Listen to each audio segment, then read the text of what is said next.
Alright, audio. Hello, people. Well, hey.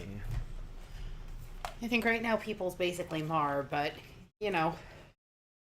I don't know, Mar was here like 2 hours ago. Oh, yeah. It was a while. Well, the last one from Mars, you're right, 2 hours ago. But Mar's still here. Mar just posted. That could have been something that he set a timer for. I don't think you can do that on YouTube You want to bet? with comments on live streams. Oh, it's super easy. You target the window, you write a little program that does keyboard inputs for... Oh, no. Bio, what did you do? Put it on a timer. Again... Bio, you've had 2 weeks. You don't... It's absolutely possible. You just, literally, you just go into Task Scheduler in Windows. Bio, why? You, from Task Scheduler in Windows, you create a thing that just does input keystrokes, and you set that to go off at a particular time, and it'll just happily enter stuff. No problem. Or you set up an auto hotkey script for it. That would work too. So, fun fact for you, Mar, I have never played a Mass Effect game. I know basically nothing about them other than the fact that everyone on the internet thinks FemShep is the only Shep. FemShep is the only Shep. There's no other Shep. And generally sci-fi is not my genre. I am cautiously optimistic though, because I've been assured we can basically play a Jedi. The other thing is she's been sucking BioWare's dick for literal years. That's true. I do love BioWare games. Genuinely my favorite video game franchise I have ever played, and their games are some of the games I have spent the most time in across all the various platforms I have them in are the Dragon Age games. I love the Dragon Age series. But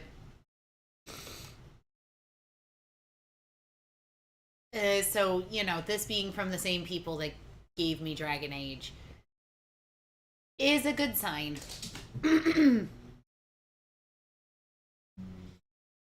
Inu is kind of the same way, where he really loved Dragon Age Origins and has not played 2 or 3. I've seen, I don't know, like 70% of 2, I think, from watching you play and stuff. So I just don't think 70% is accurate. You've probably seen about half of Dragon Age 2. Maybe.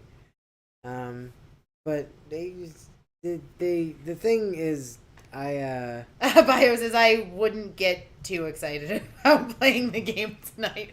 No, Inu and I were already kind of figuring, based off the way you've been talking about the amount of work you've put into wrapping up Three Hopes, that today would probably just be the wrap-up memes for Three Hopes and probably character creation.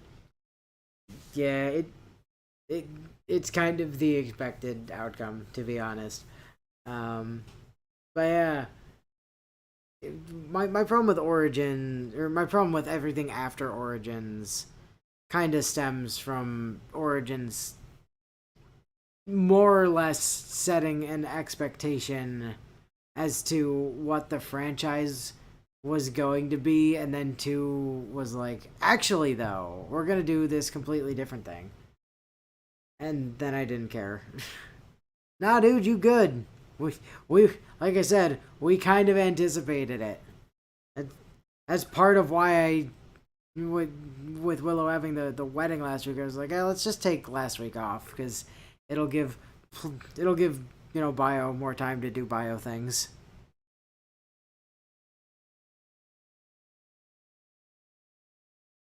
See, I'm fine. Personally, I'm fine with them taking a different route for Dragon Age 2 and Dragon Age Inquisition.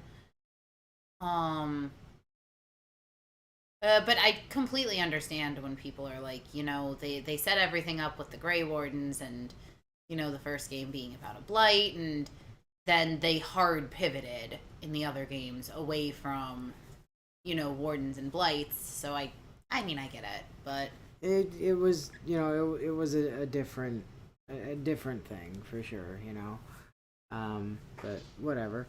But yeah, Coder, fucking top tier. Coder 2 was not BioWare, to be fair. That was Obsidian, but Also excellent, even though it wasn't technically a fully finished game as far as I'm concerned. well, that was but... on the publisher, to be honest. That was the publisher's going. Yeah, we need it out yesterday, and so it got rushed out the door for the holiday season. Is what happened with Coder 2. But yeah, Coder 1 was BioWare. Mass Effect 1 through 3 were BioWare. Jade Empire was BioWare, the one that nobody talks about. I haven't even heard of that. Yeah, it's a thing. It's really quite good. EA had like their big publisher sale like the weekend before last, and you could have got it for like $1.50 on Steam. Damn. Yeah, it's one of those ones like nobody talks about it. Just from the name, you could probably go ahead and assume it's like Chinese origin, but it's from the golden age of BioWare. It was around the time of like Coder and Mass Effect and DAO. So it's more of that, but Chinese flavored. So, that's the thing. I think it might be a bit of a fuck to get going on modern hardware, though, just because of, Well, like, I mean, honestly, at this point, even Dragon Age Origins can be a bear to kind of get set up on PC to run smoothly. what I don't know. I was going to say, it's super easy to get going if you just grab an old copy of it for console, though. I don't know if Jade Empire came out on Xbox. Original Xbox and Windows. Although, hilariously, it doesn't actually even mention the Windows release on the Wikipedia page. Oh no, there it is. Yeah. Just Xbox. So, I mean, I guess you could play it on 360, maybe? Well, so far, I like the music on the home screen. Oh, Mass Effect has a good music score and such. So. I mean, I expect no less from BioWare games, to be honest. Oh, have things started coming in? Things have started coming in, yes. So you need to, keep an eye on. Yeah, I'll keep an eye on chat. Bio, do I want to know how many things you're sending my brother? Enough. I assume we're going to be dealing with multi-part, stuff again. I mean, I assume as much, but... Oh, back along. Right.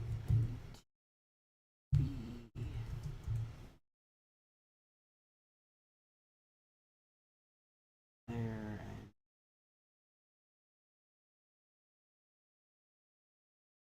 Get that fucked up like immediately. Bio's quiet in chat. He's uploading things. Yeah, but Bio usually doesn't ignore me when I ask He's a direct uploading question. things. He's busy.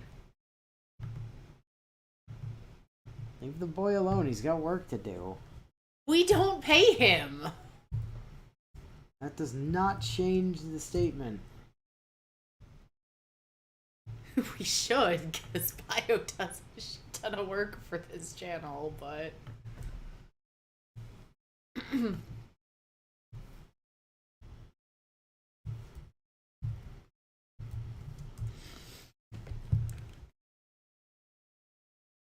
Bio should get minimum wage. Yes, Bio should get minimum wage. I agree. Bio probably doesn't, though. I mean, we can go ahead and link your bank account whenever you like, Willow. Not a problem.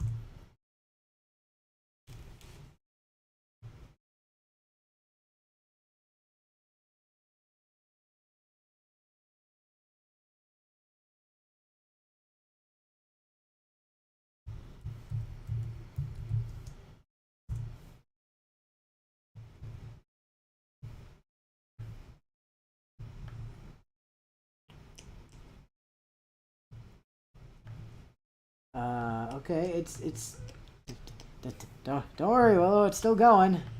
Great. Great, love that. You should. I mean, I do, but I'm very concerned about bio. Ah, you'll be fine. No, clearly not, because I see how far down you have to scroll on Discord. Jesus Christ. Oh yeah, but it's like loading the entire image every time. I mean, yes, but that's a lot. And Don't mind the fact that the number is still going up. I can't see the number from where I'm sitting anyway. It's at 19 at the moment.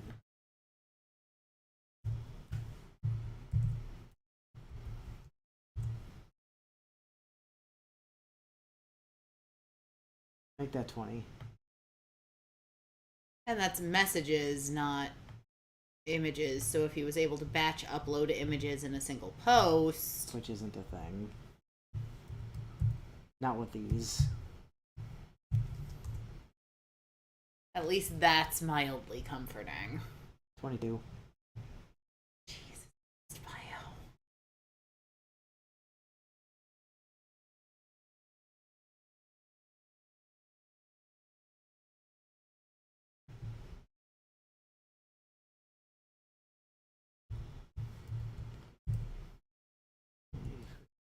There.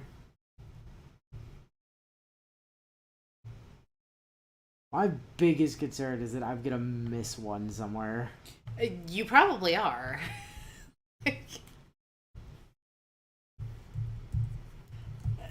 Like with just how many things you're trying to pull, I wouldn't be surprised.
$27.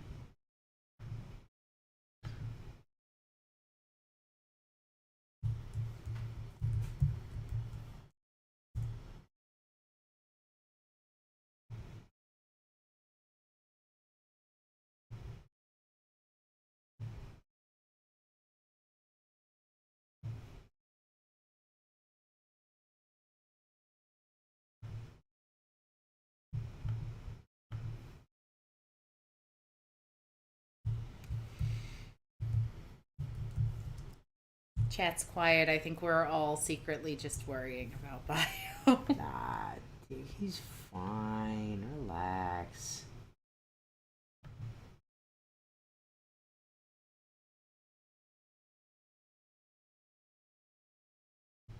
I finally realized I don't actually need to open these in the browser in order to like save them. Let's see. So that'll help my time a little bit on it. So you are technically late, Sarge. But what is happening is, even though we're 14 minutes into stream, Inu has been downloading memes sent by Bio for the last 10 minutes of that. And there are still new ones coming in.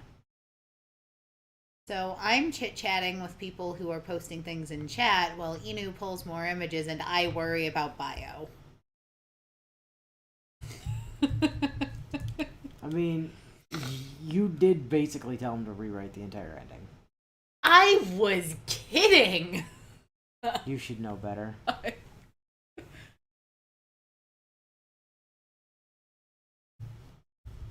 So, bio in the past 2 weeks has been putting together all of the memes to wrap up the ending of Three Hopes, and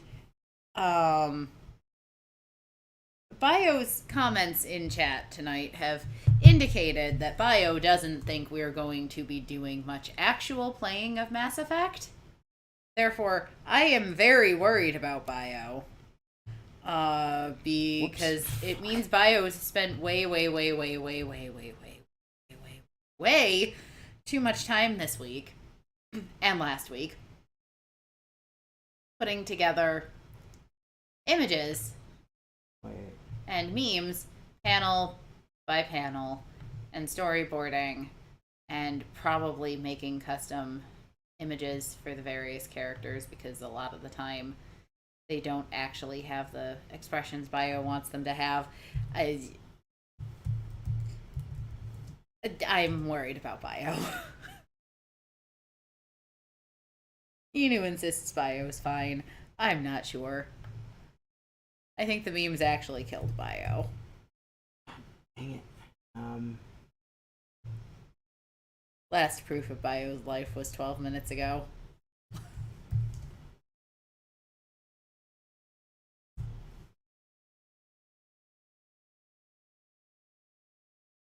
Okay, I got to text. I think we're done with images. Okay.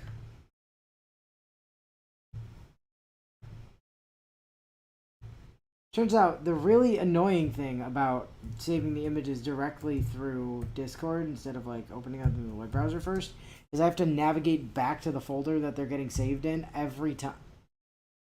No, you didn't. Tell me you didn't.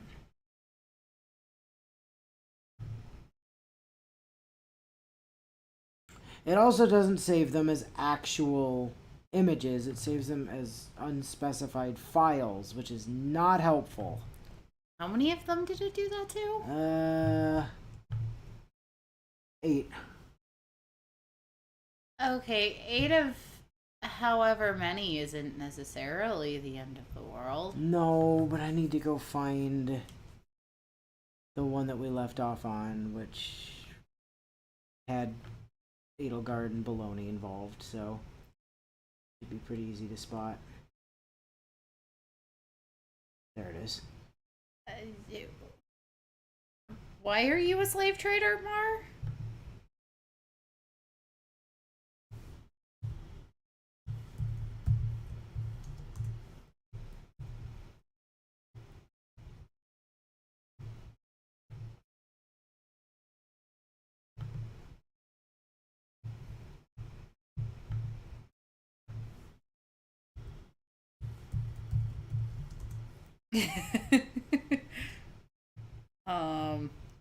Sarge is saying he doesn't know why Mar is a slave trader now, but this stream is officially starting to scare him. Well, be not afraid, Sarge. Everything's fine. Everything's Daijobu. Don't worry, everybody's gonna happy. Also, Mar's explanation for being a slave trader is King Louis XII of colonial France. I don't see what that has to do with anything, to be honest. I'm not sure either, but apparently Mar is playing EU4. Oh, that would make sense. Bio also says, oh good, proof of Bio's life. Just to be clear, the text at the end, that's for before the images, Bio says. I was going to check on that as soon as I finish re-downloading the final 8 images that didn't work the first time because Discord's apparently a fuck.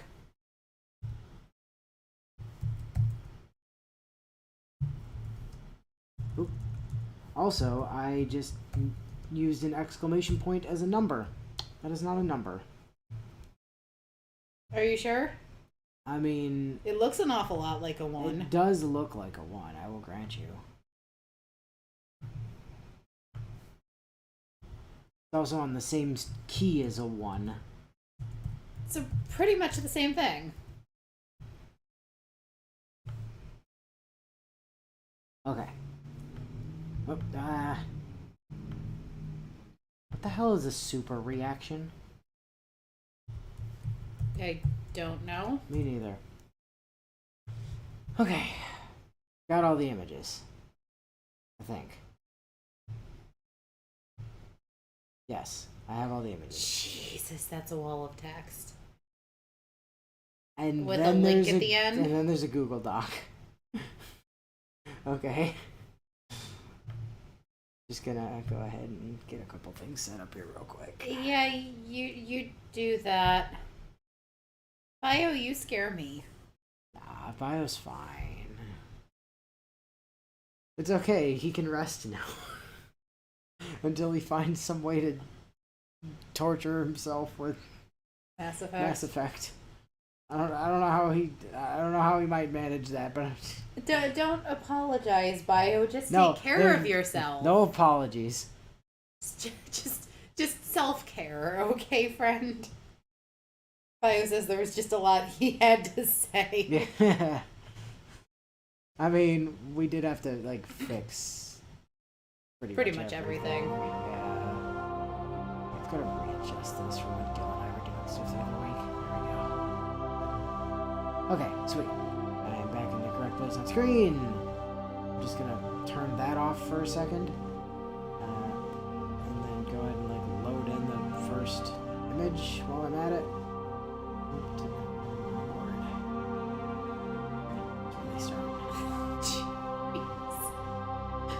You had to scroll. Yeah, it did. Anyway, text. Bio says he would turn down the music a bit. Just turn it off for now.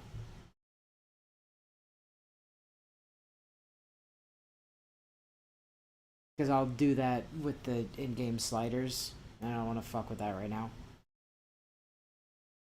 Because modifying the actual, like, input into OBS will fuck up our recordings forever. Like, our actual recordings. And I don't want to do that.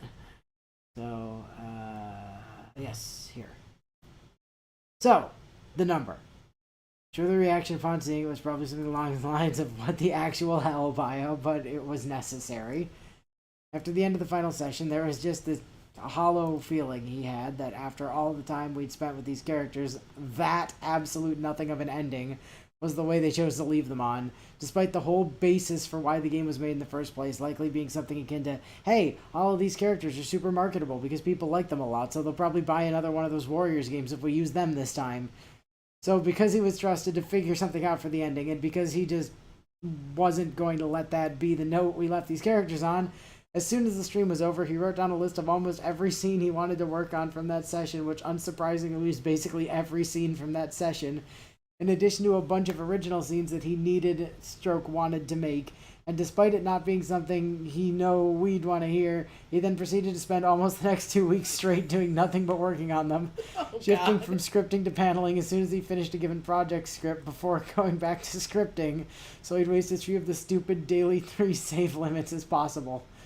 He doesn't need them at all for the actual panel work, but saving the actual projects is a far less tedious and stressful process if we just use those instead. And repeating that process from basically the day after the session all the way until Friday morning a few days ago, where he finally finished assembling the last of them. In total, the amount of work he ended up doing was far more than he had even for when Byleth came home, and was especially more than he had to do for the finale of Three Houses. But, like he said, when Byleth came back, this was a special occasion that he felt warranted the amount of effort, and unlike the situation with Byleth, while he went out of his way here to work in every idea that he'd still been sitting on for this final group of images, not a single one of them was something that he had written down or made in advance, since he was genuinely kind of blindsided by returning to the school being literally the last thing in the entire game. So all of this final batch had to be done completely from scratch over the past 2 weeks. He knows him working himself to death on these things he doesn't actually even need to make in the first place is something that we both genuinely hate him doing. But with this being the final batch of these projects he'll be making, it was important that he went the extra mile on them to see that these characters off right. And even if he wasn't able to work everyone in at the end, he at least owed them, and more importantly us, no less effort.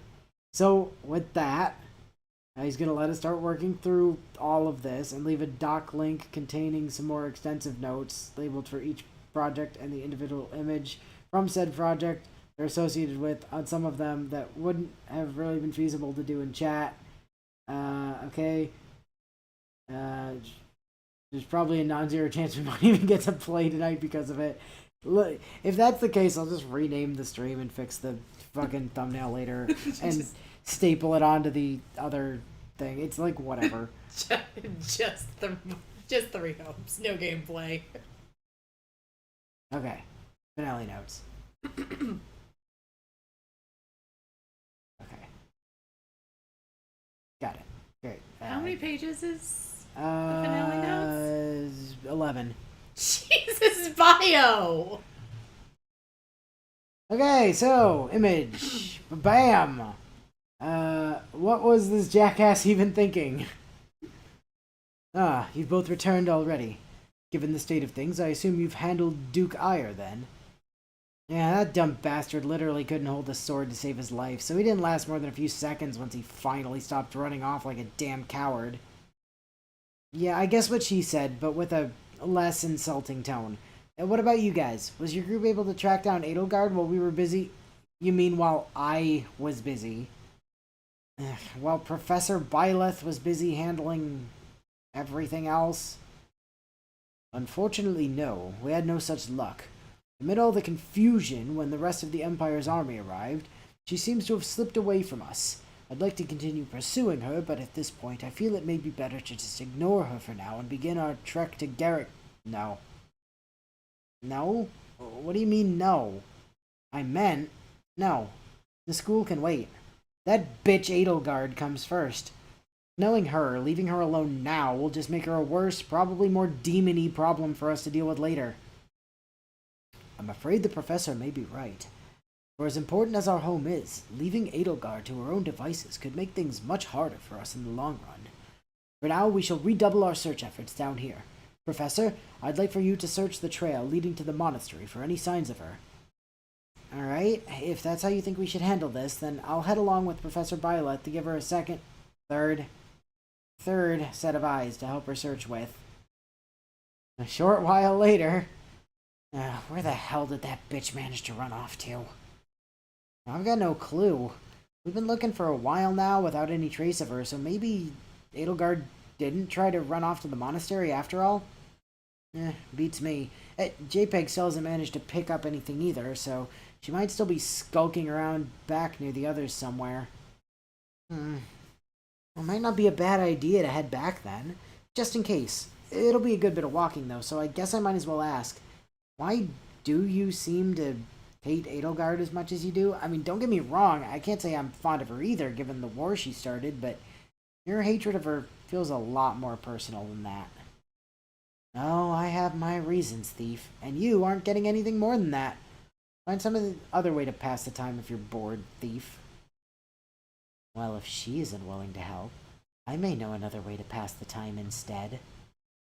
Oh, so now you suddenly decide you want to talk to me again. To what do I owe the pleasure of this break from the months of constant beeping, Arval? The fact that you were actually stupid enough to come out here with this monster on your own, of course. Huh? What do you... Ever since you made the horrible mistake of inviting that thing to join your stupid little group, I've been waiting for the moment where you'd either finally snap from the beeping and killed her to make it stop, or when you'd actually end up separated from the rest of them like this in the middle of a battlefield. Arval, I don't... What are you trying to say here?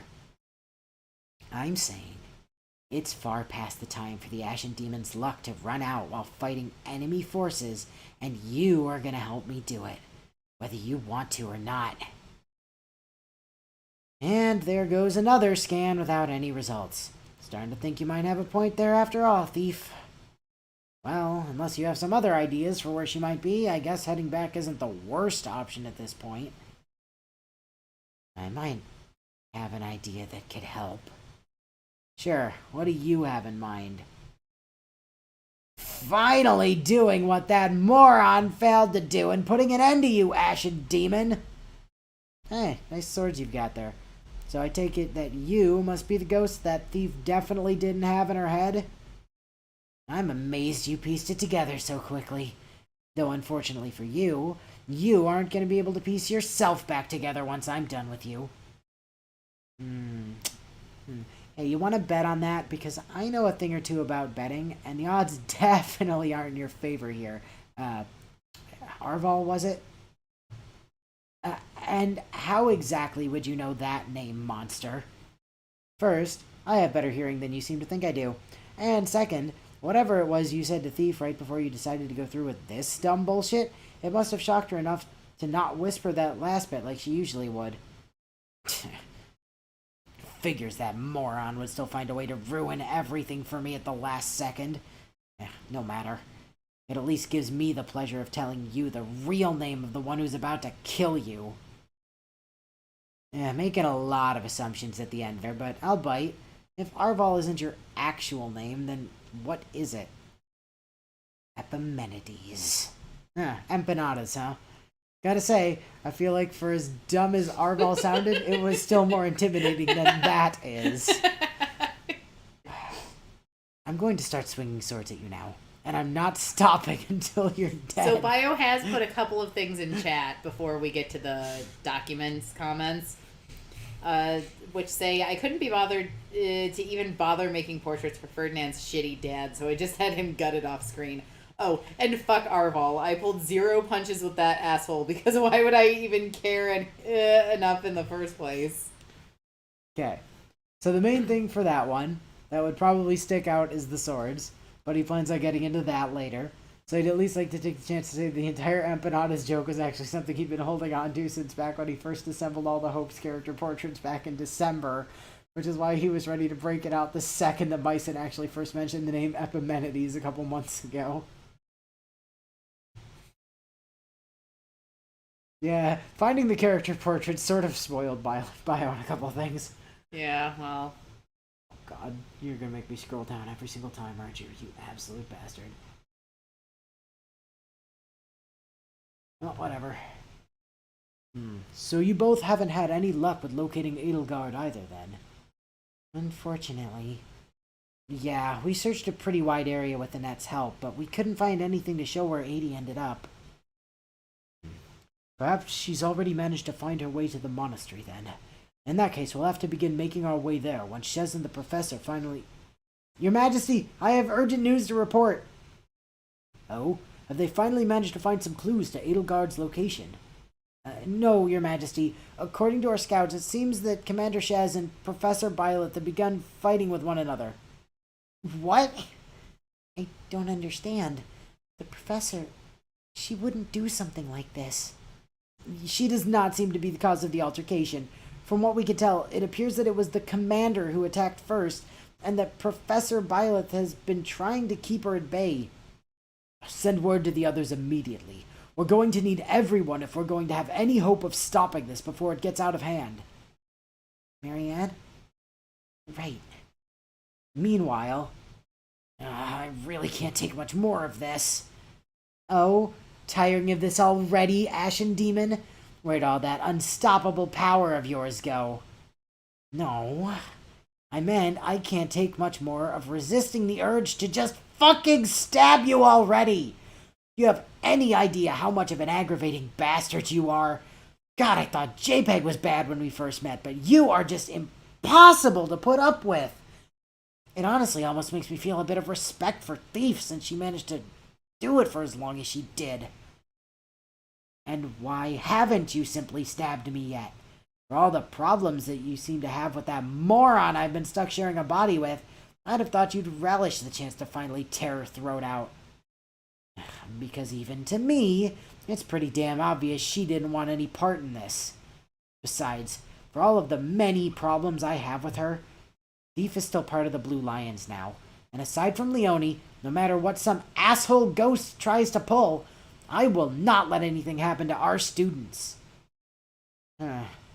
So you're trying to tell me this psychotic sword for hire actually has a heart. Well, if nothing else, it at least tells me that stabbing you in it will be a good way to kill you after all. Yeah, I'm still not sure you really get just how much leeway I'm actually giving you here, Empanadas. I told you that it was Epimenides! Yep, you sure did. But if you haven't noticed already, I don't give a shit. Fine then. If you're gonna be like that, then it's time that... And... in comes Dorothea. Yeah. Get the fuck away from her! What the hell? I knew she'd get here if I stalled long enough. Nice assist, Dorothea. Shez, you may be one of my closest friends, but no matter what it is that's going on here, if you try hurting Byleth again, I will put an end to you myself if I have to. Oh, I see. One of the morons' little friends showed up to help. Hate to tell you, but Shez isn't here right now. If you'd like to talk with her, then leave a message after the beep. You aren't... Who are you? And what did you do with my friend? Long story, Ghost and Thief's Head hates me, worry about the rest later. Wait, why did it suddenly get so cold? Well, look who suddenly sounds winded. Think you're safe enough to drop your guard now that one of the morons' friends shows up to save you? How unfortunate that it isn't going to help, since she made the horrible mistake of coming here alone. Yeah, I don't know who you are or what you've done with Shez, but you really must not have paid attention whenever she was with us if you think I wouldn't bring a backup to a problem that was even giving the professor trouble. Whatever. I know none of you can stop me aside from the Ashen Demon, and she can't even bring herself to fight me in this body, so no matter who you brought, it won't make a... And Marianne. Yep. Howl. Blood Gang. Off-screen Fimbulvetter, which we're using for some reason even though it's objectively worse than the basic ice spell. It sounds cool, though. It does sound much cooler. Huh. Well, wasn't that neat? How'd you even do... Hold on, is this what that weird beast sword does? Maybe I should have let her keep the thing last time instead of throwing it in a storage chest. I'm sorry.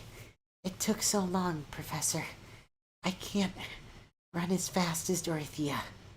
Oh, don't beat yourself up over it, Marianne. You still made it in time, and that's what matters. Thank you, Dorothea. I'm not sure what was happening before I arrived, but Shez can't stay in there for too long or she'll... it'll be fine. I'm sure Thief can take a bit of cold for a while, and I doubt that asshole Empanadas is gonna just let her die in there anyway. Empanadas?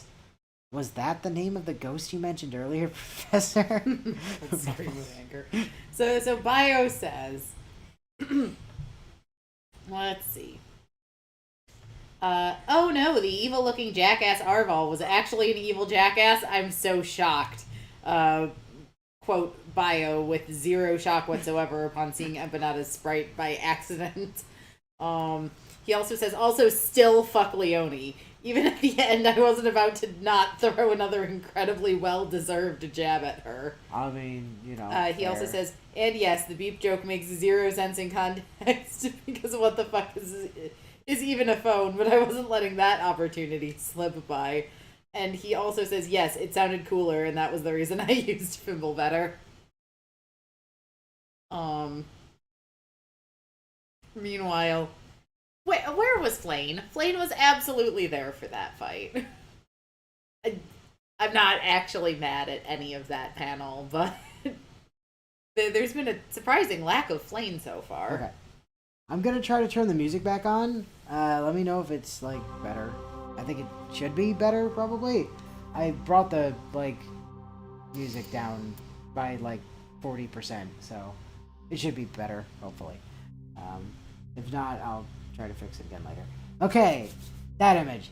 There was two main things Bio wanted to get across with that one. The first is pretty obvious in that he wanted to give a reason why Byleth would actually have any difficulty whatsoever dealing with Arval, since she'd obviously embodied that jackass in a second in any other situation. But without the anger she had towards her before, over time, Byleth has slowly come around to Shez being a real part of the group now, albeit in her unique Byleth way, because of how much Shez actually cares for and helps out the others from the old class. So just cutting Arval in half and being done with kinda wasn't much of an option. The other thing he wanted to get across is a bit more subtle, and it's the fact that Marianne actually helped at all in the way she did. Before, she would never have even dared to use her ice powers as anything besides a last resort without anyone else around for it, since she wouldn't want to risk hurting the others with them.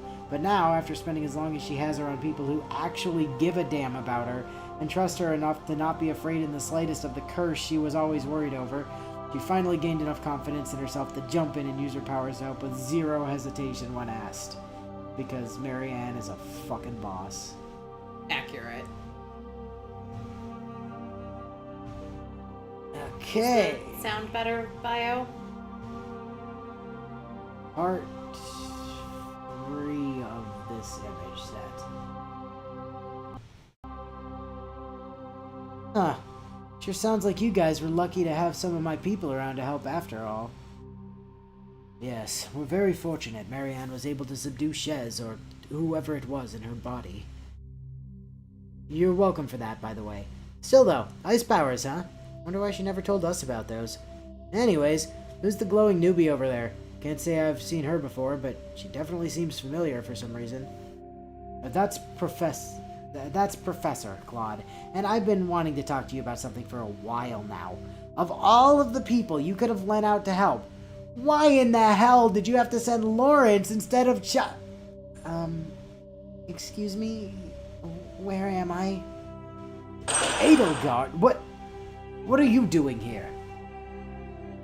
I woke up not far from here, but I don't have any idea how I came to be here. And you thought you'd just stroll into our camp like nothing happened. Yeah, nice try, but I'm not falling for it, bitch. Oh, and here I thought Rhea had problems with Edelgard. Calm down, Professor, now's not the time. Professor, why does hearing that make me so... Professor, King Dimitri, there's something has... Clunk. Easy there, Marianne. Allow me to help you up. Now please, slow down and explain what happened. Shez, or whoever it was in her body, they suddenly just disappeared while Dedue and I were transporting them. I feel like it's probably safe to say that's gonna be an issue. Damn it. But how the hell could they have... Really now, Your Majesty? Is it that hard for you to figure out? Yeah, I'm gonna assume that's you, Empanadas. I hate you with every fiber of my being. So, assuming this Empanadas person is the one who took Shez's body, how did they manage to escape? You really are all as stupid as the moron is. Anyways, if you can't even figure something that simple out, then let me give you a hint. I can teleport, remember? Right, how do I keep forgetting about that? Yeah, how do you keep forgetting about that, Dimitri?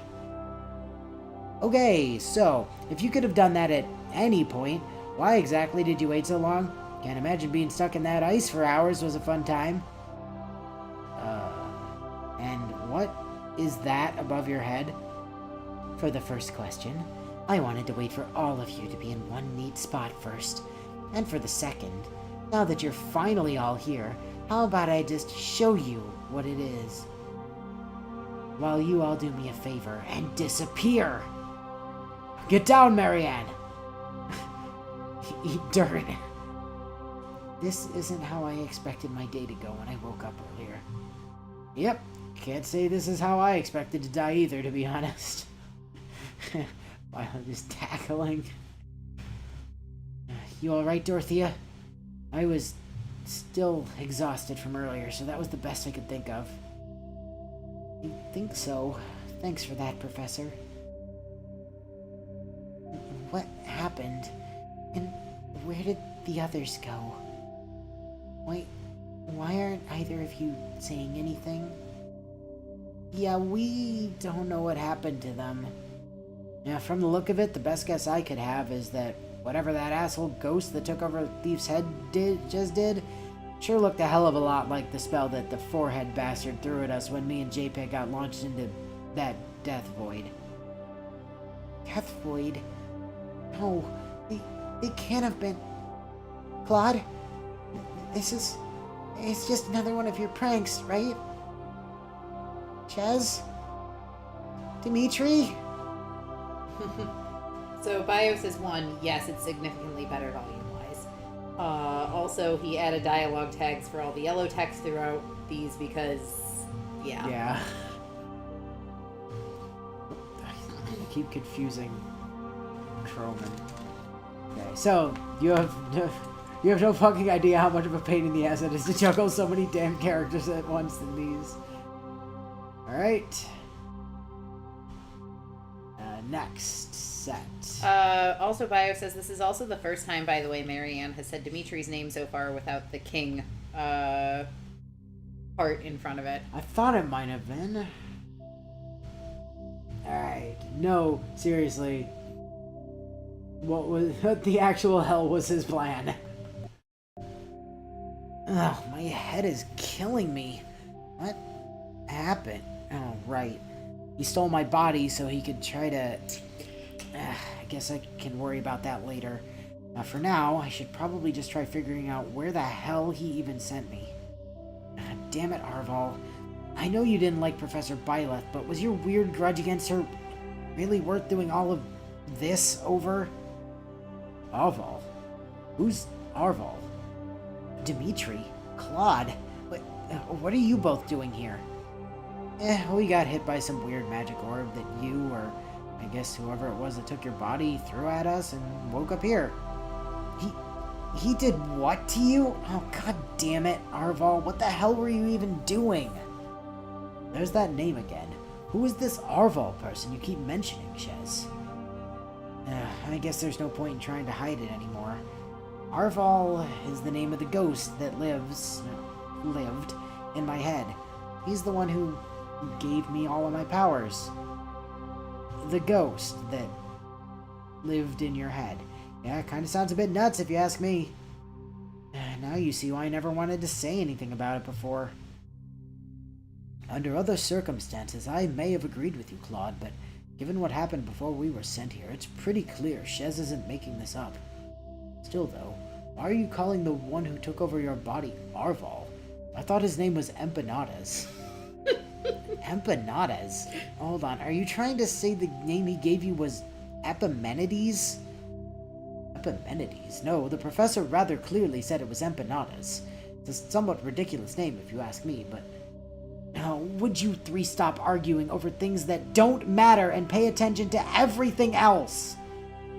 Edelgard, you're here too?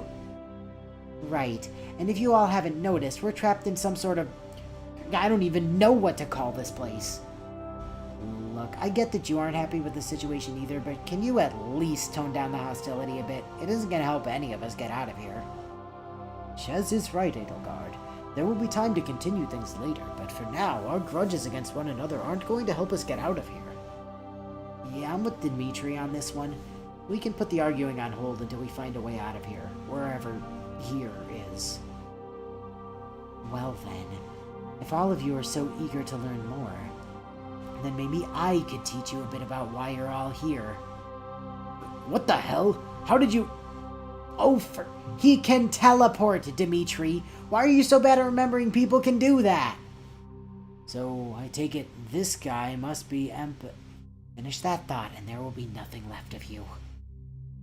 Arval, the hell are you even doing? I could at least get you stealing my body to try murdering Professor Byleth, but why involve them in this? Isn't it obvious? No, to everyone. I don't know about you guys, but I've had enough of this space ghost here. Space? Where did space come from? Literally your head. Brain, what the fuck? It's the background being like a moon or something, I think. No, don't give excuses for your brain being broken. I agree, Shez. I want you to stay back. It doesn't seem like you were sent here with your weapons like we were, so we'll handle this. Right. I don't like the thought of working together with you two, but I'm pretty sure the three of us should be more than enough to thrash this Empanadas person into letting us out of here. My name is Epimenides! Constant beeping. Gah! What the hell is this? It feels like there's drills going through my head. It's like listening to Lawrence's horrible singing, but on steroids. Ugh, great. The damn beeping again. Ugh, calm down, empanadas. Let's see. Bio says, I'm sure Arval doesn't host a talk show, Inu. You're just crazy. I mean, that goes without saying, my dude. So, because there was already so much in the void he needed to cover, he kind of elected to just drop all of the individual conversations between these four from consideration, since while the conversation about Dimitri's agreement with Claude about the church kinda sucking, or Edelgard's refusal to entertain the thought that Dimitri was a nice boy who helped her when she fell into some mud as a child were both great, they kind of just weren't things he really had the time or need to touch on. So instead, Bio decided that he was going to use this first part to bring two separate jokes to their natural conclusion. No one getting Arval's name right, and that goddamn beeping. Mainly, though, he wanted to show that even though the most Shez ever gives when she calls attention to it is an exasperated sigh, the constant annoying beeping Arval has been subjecting her to for the past few months is actually so overpowering that even hearing it for a couple of seconds is basically just outright torture for anyone else that isn't her. She's just built so different when it comes to her pain thresholds that it genuinely barely even registers to her as more than a constant annoyance despite Arval's best efforts.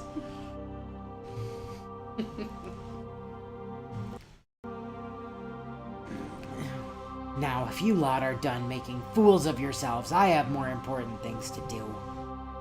Wait, before you leave, can you please just stop and explain why it is you're doing all of this, Arval?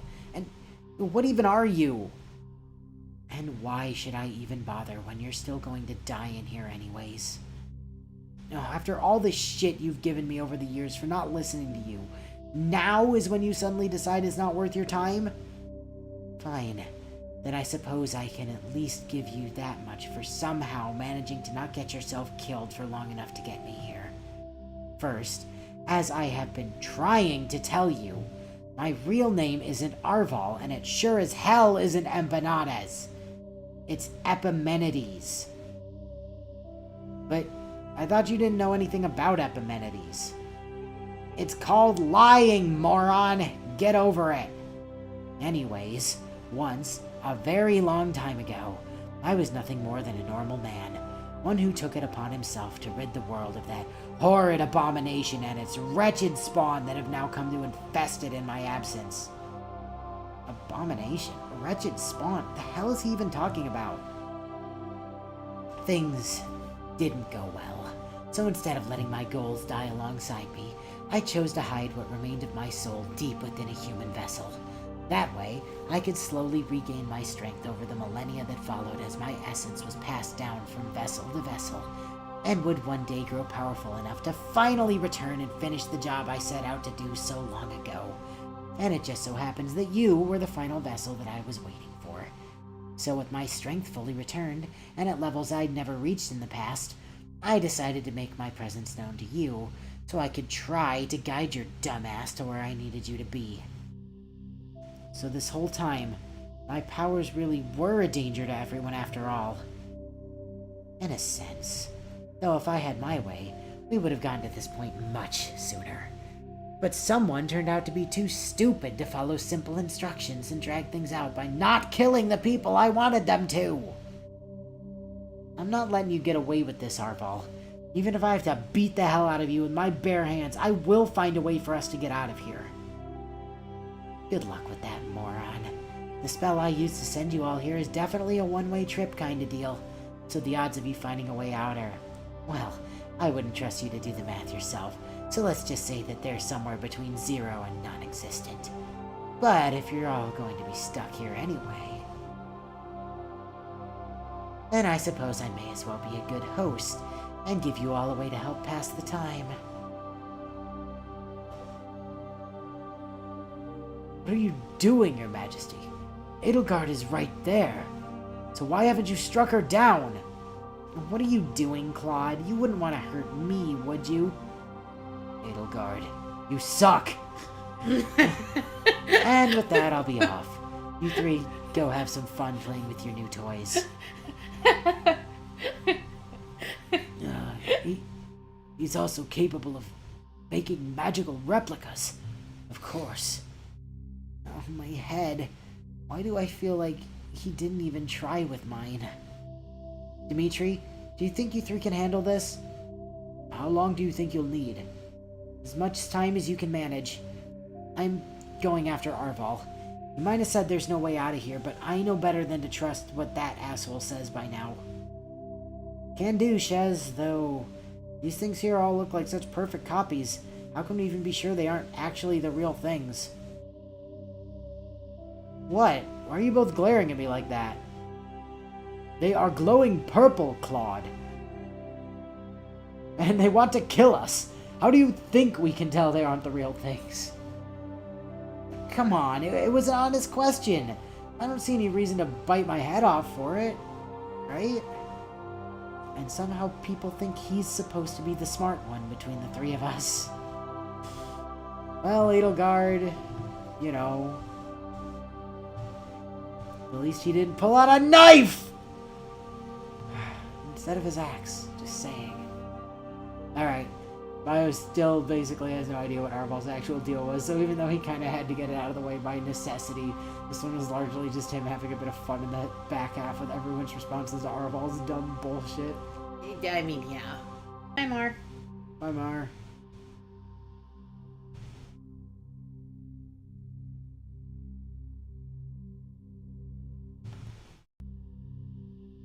Shouldn't be much longer now until those idiots are dealt with.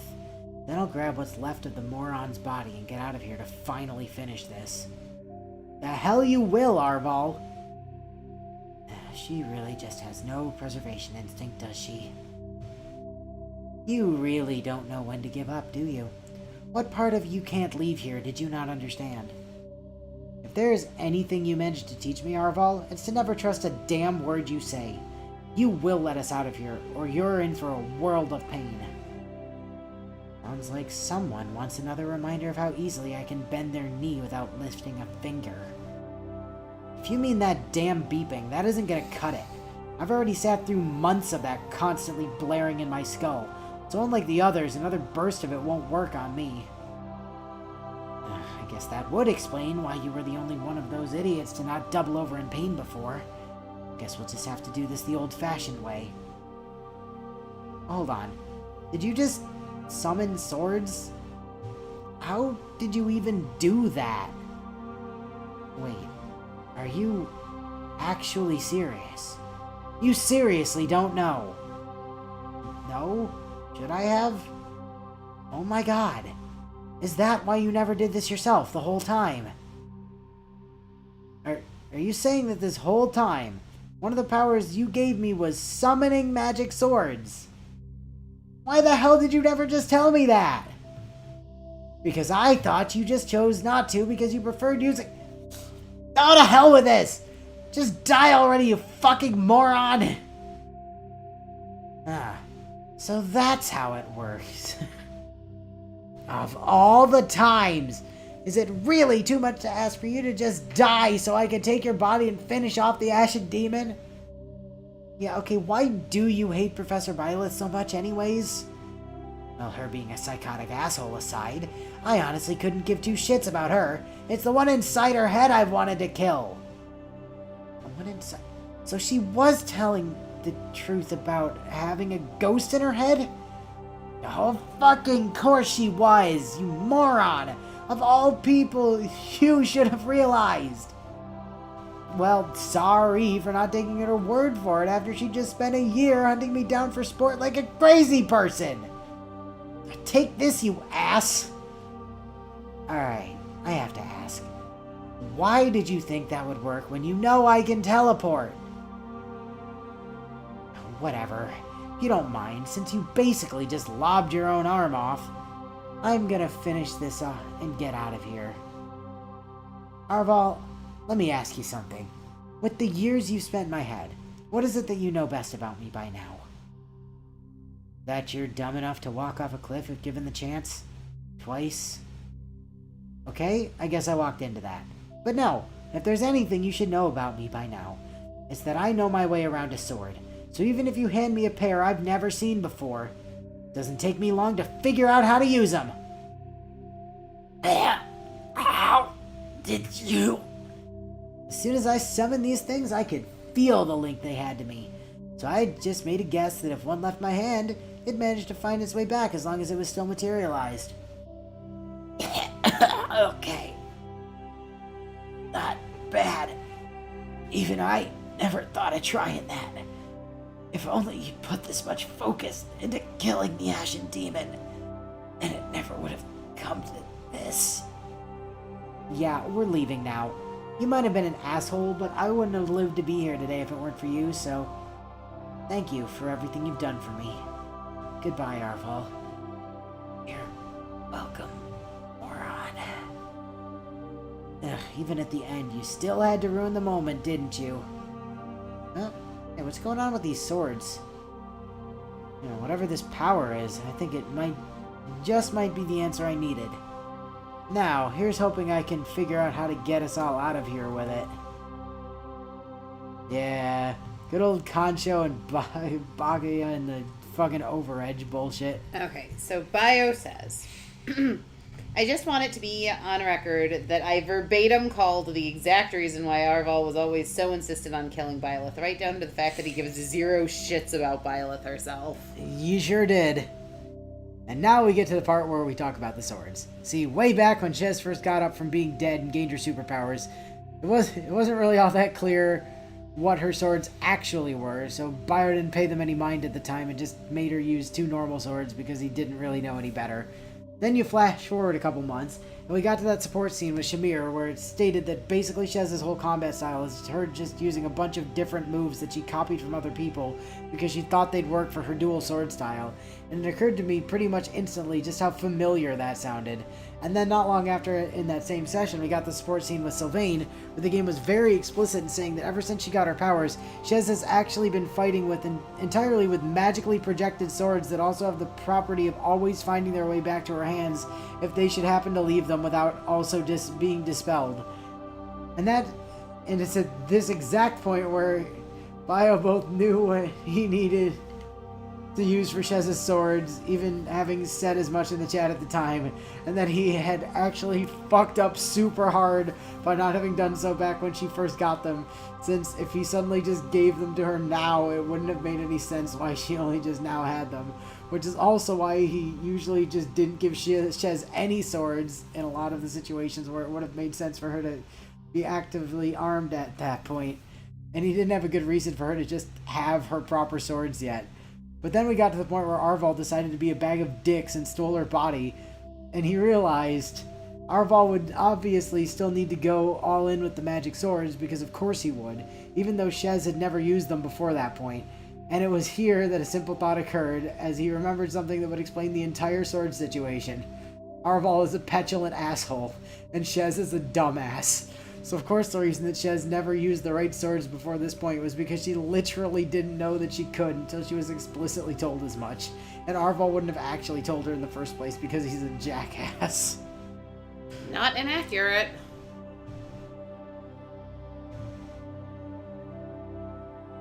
Alright, the post-void catch-up. Ugh, my head. What happened? Where am I now? And how did I get here? Hold on, isn't this... now I see. I really must stop waking up in the infirmary like this. I get what you mean. Still beats the alternative though, doesn't it? Chez? That is you, right? Yeah, it's really me this time, Dimitri. And for the first time in a while, it's just me. So, I take it that Arval is... He's gone now, yeah. It was the only way to get us all out of that place. I'm sorry that you had to go through with that on your own, Chez.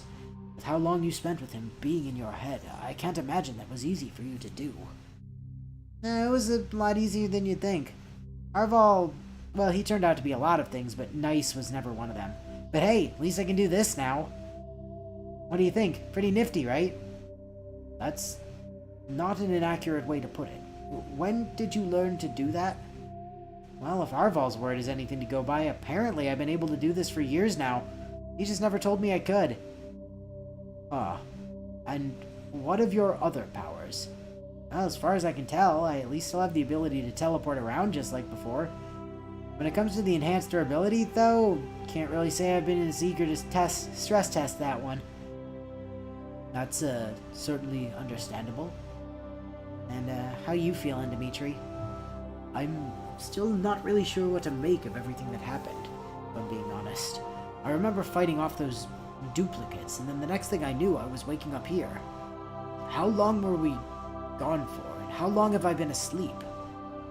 Well, from what the others told me, it looks like we were stuck in there for about a day or so, and then we were unconscious for an extra day after they found us. I've only been awake for a few hours myself. I see. And what of Claude and Edelgard? Did they also make it out? Oh, she's also using the poof and foop thing on her swords. Well, apparently Edelgard up and disappeared not long after they found us all, so it's probably safe to say she's at Garreg Mach by now. Claude woke up even before I did and gave the others a rough description of what happened before heading back to his own troops. I'm glad to know they both got out of there safely as well. Not even Edelgard deserved to remain trapped in that hellscape. This is the 4th time now that my life would have ended if not for you, Shez, and I doubt I'll ever be able to show the full extent of my gratitude for it. Thank you, my friend. Yeah, I really appreciate it, Dimitri, but I'm not the only one here who deserves your thanks. What do you mean? See for yourself. Marianne, what is she doing here? Well, based on what Dorothea told me, Marianne's the one who found us all after we finally got back. Apparently she never stopped searching for us the whole time we were gone. And even after she found us and helped the others carry us back to the camp's infirmary, she still refused to leave us on our own, right up until she finally passed out from exhaustion not long before I woke up. She was really that worried for us. Yeah, us disappearing like we did. I think it must have hit her harder than anyone else in camp, though I'm pretty sure most of that worry was directed at a certain someone in particular. So, what did you want us to do now that we're awake, Dimitri? Should we start packing up for the final march towards the monastery? I believe I'll remain here for a while longer. I want to properly thank Marianne for what she's done, but not until she's finished getting the rest that she deserves. Sounds like a plan to me. You just rest up for now too then, while you wait. There's someone I need to talk to, anyway. Gotta go make nice with the professor.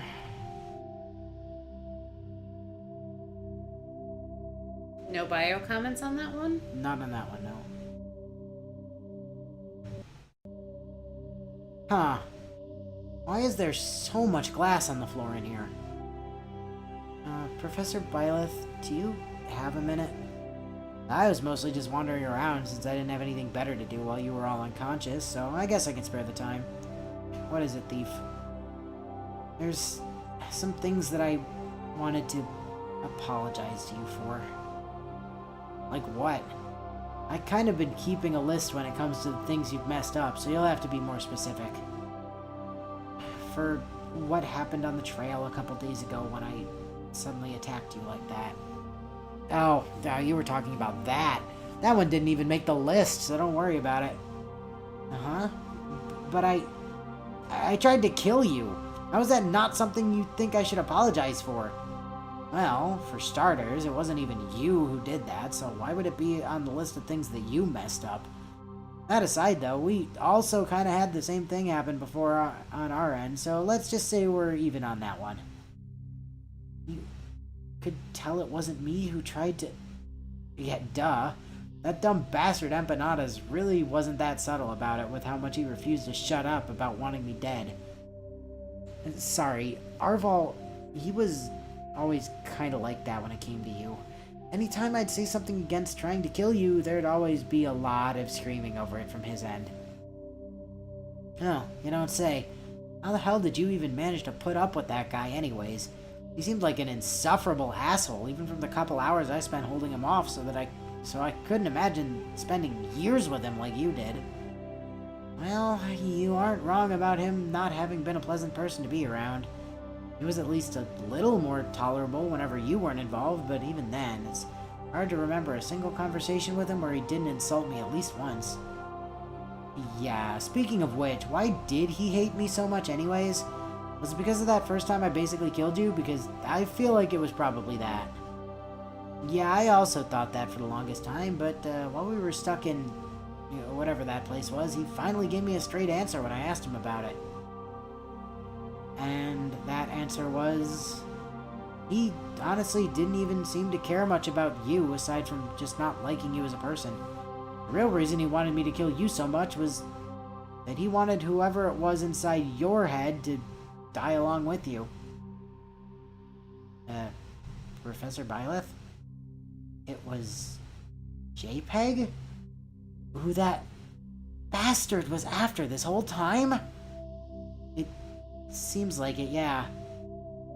God, I wish I'd been there so I could have gutted him myself. Yeah, that actually brings me to the second thing I wanted to apologize to you for. Which is... for not believing you when you first told me about the ghost and... when you told me about JPEG. When you told me about her a couple months ago, I just couldn't believe you because... I mean, I just thought you were insane after spending a year trying to not get murdered by you.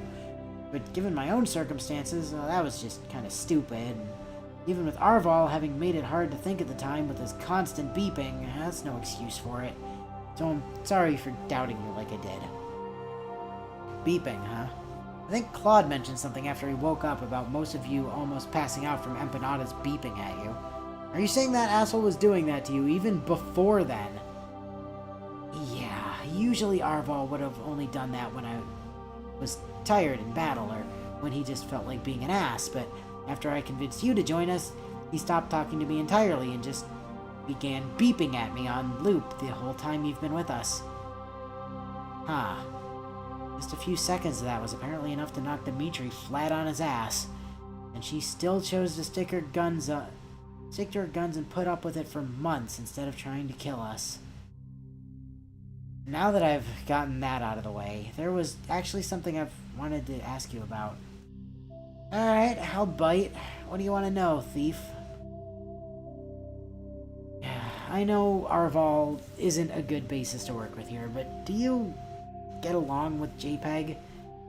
I don't really have any idea what kind of person she is outside of the time she also tried to kill me, but a lot of the times I've seen you talking with her, it just looked like arguing from your end. Well, when we first met, I honestly couldn't stand her. She always liked to think she had an answer for everything, and even when she actually did, she sucked at giving him to the point where she'd just make things worse. So, a lot of the time, we'd just end up at each other's throats because of it. But, eventually, I realized she was only...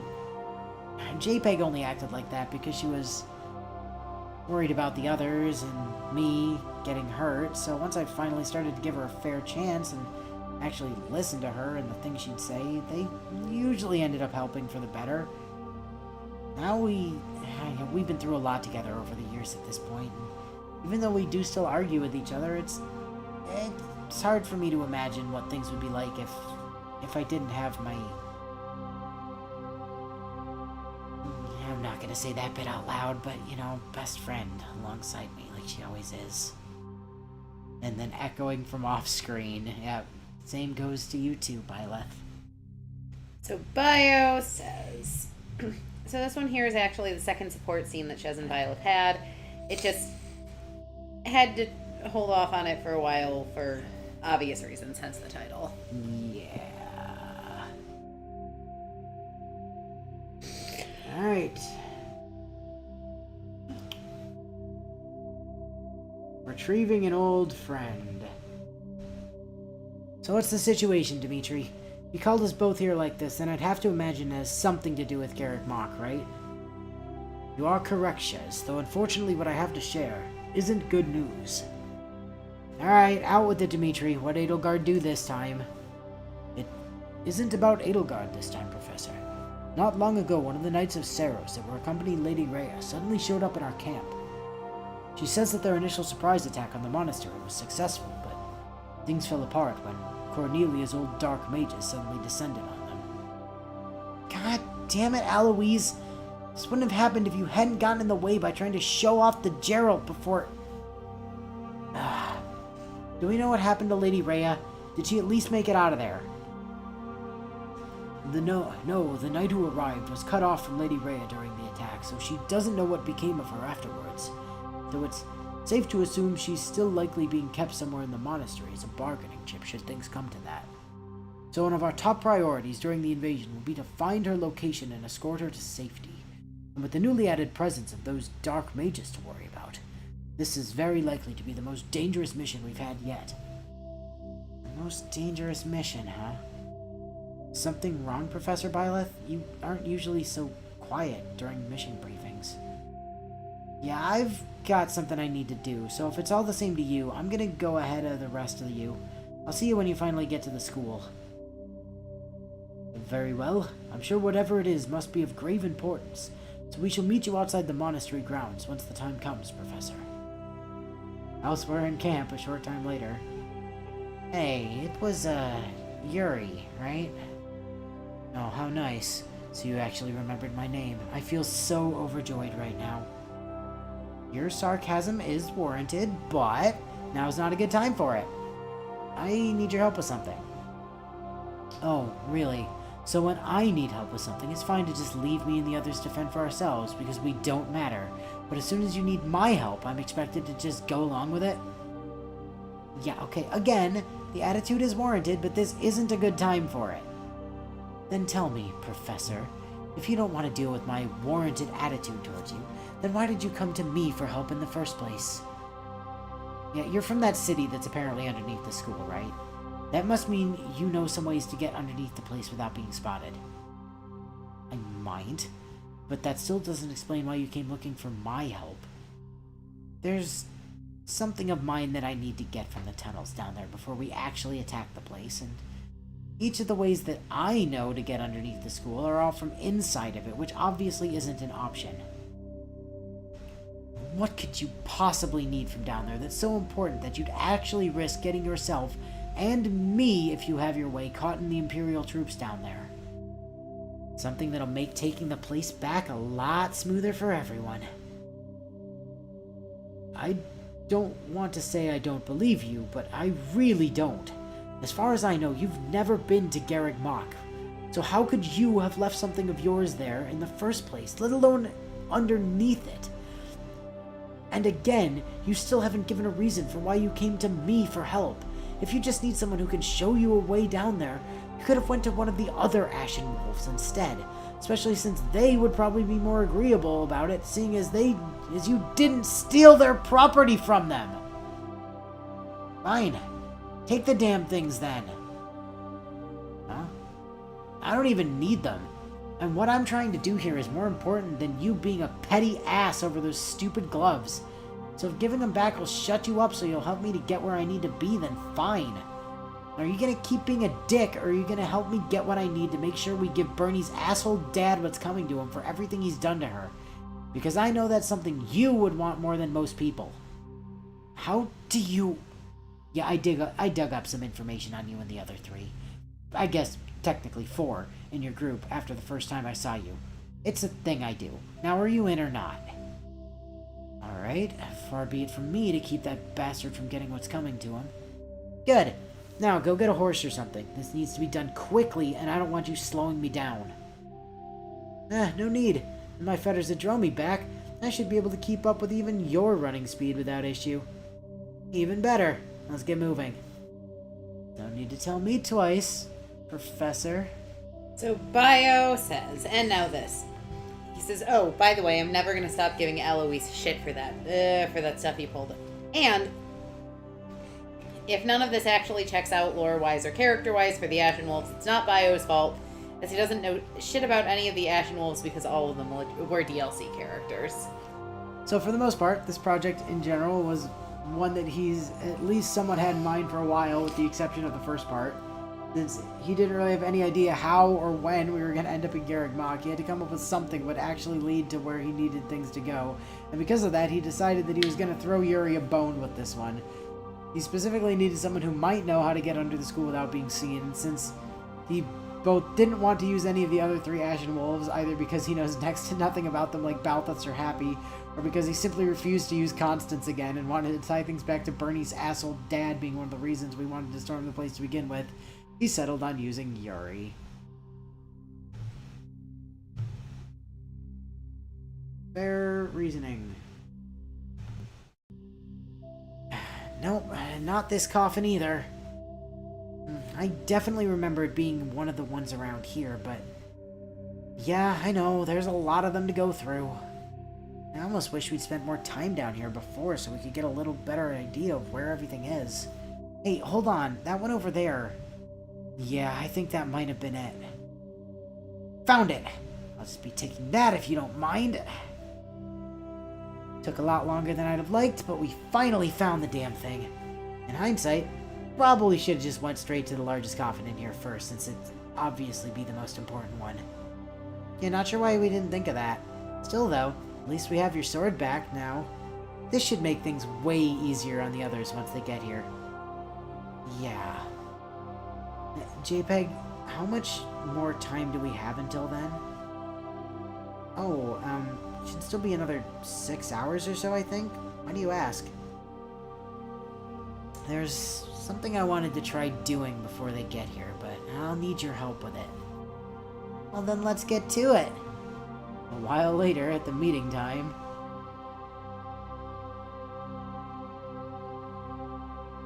Oh, there you are, Professor Byleth. We were hoping it wouldn't take long to find you once we got here. Hey, what's that you have with you? Oh, this? It's just my sword. It definitely doesn't look like any sword I've seen you use before. Where'd you even get that? Beneath the school. That's why I came over here so early compared to the rest of you. Is that why you brought Yuri along with you? But how would you have even known something like that was beneath... Ugh, never mind. I know better than to ask at this point. Oh, glad to see you finally caught on. Not like you'd have given me much choice. So, if you thought it was important enough to risk getting caught just to get your hands on this thing, then what does it do exactly? It'll make it easier to clear this place out without any of our students getting in over their heads. You sure do love being vague, don't you? Alright, Shiz, the others have finished setting up the field camp, so it won't be long now before we can finally begin searching for Lady... Why the fuck do you have that?! Right, I should have figured you'd come along too, given where we are. What's with the reaction, Sedeth? Do you have any idea what the hell it is that she's holding in her hands? No? Should I? Yes! That's the sword of the Creator, for goddess's sake! Sword of the Creator? Can't say that was something I ever learned in class. Hey, what's that written across the blade? There's... What on the blade? Let's see. S-E-N-T-O... I don't get it. What's that supposed to mean? It spells centaur. Duh. As in the sword of the centaur. I had to put it on there again so people would actually know what the thing is called, since some people keep getting it wrong. But that isn't how you spell... You broke into the sacred catacombs to steal the sword of the Creator, just to vandalize it with poorly spelled graffiti. He passed out. Yeah, he tends to do that when he gets too worked up over something. Don't let it get to you. I know I don't. Don't you think we should bring him to Mercy? Yeah, you get right on that. Oh, hey, by the way, do, you happen to know where Dorothea is? I think she was helping Mercy set up the infirmary, but if you're going over there anyways, then could you help me take... Even better, I'll just tell Mercy the goat passed out again, so she can come pick him up. Hopefully that'll give me the time I need. Guess I'll just stay here and keep an eye on Sedith then. Good old centaur. Okay, let's see. Bio says, if it wasn't entirely obvious there was a skeleton hand hanging off the sword I handle did in see the it, early, yes. so did I. Hence the crunching noise when Violet took the thing. He also says he's been waiting so fucking long to make this joke with Seth. You have no idea. Remember when I said don't mind the sword? I have something in mind for later when I still had Violet using Gerald's sword even though she was equipped with her centaur sword at all times while playing as her? Yeah. This whole thing was something Bio had locked in already as soon as it was decided that Byleth was just going to use her centaur sword. The only major difference in this between what he originally had in mind was that at first he was just going to have it be a thing Byleth just went and grabbed after they took the school back, so she'd obviously know where the thing was. But since the game just stopped as soon as the school was taken back, he had to figure out how to get that to happen before getting there instead. Oh, and the setup bit specifically was something he'd been wanting to do for a while, with him getting so pissed off at Byleth in camp way back, basically being the setup to him finally just losing it altogether here over the way she is about everything. Yeah, that fair.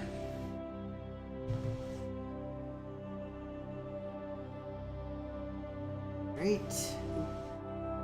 Oh, we're still scrolling. Not for much longer, I don't think. Hey, are you busy? I wanted to talk to you about something, Dorothea. I was just preparing a bed for when Mercedes gets back with Sedith, so I'm free to talk if you wanted to. What did you want to say, Professor? First, there's something I need to give you before that. What is it? Did Dimitri have some orders he needed you to pass along? No, I wanted to give you this. What is this, Professor? It almost looks like a relic weapon. It's a sword, and I made it. I came here early like I did because I knew where my sword was, but after I found it, I decided I wanted to try making a copy of it for you. You made this for me, but why would you do that? I know you don't like weapons, but if you're gonna insist on going into this mess alongside me, I at least wanted some way to make sure you stayed safe. It isn't as strong as my sword is, but because of how I made it, it should let you be able to use some of my time powers if you need to. If it really means this much to you, then I'll be sure to take it with me, Professor. What is this feeling? We have been worried about how you would... Oh. Yeah, it's just flashback dialogue. Yeah. I'll point it out now, and before you go too far to be able to see it, because Bio did point it out in chat that Dorothea's sword does say Centaur 2 on it. It does, yeah. He just wasn't sure if we'd be able to read it. I had been able to, but he wasn't sure we'd be able to read it because of how close the color is to the ribbing on the central bit of the sword. Okay, so this is going back to... Yeah, this is going back to the first Three game, houses, yeah. yes. Yeah. Who's saying that? Why does this sound so familiar? I know I've never said... That voice, those words, these feelings... I do know them because they're all... And...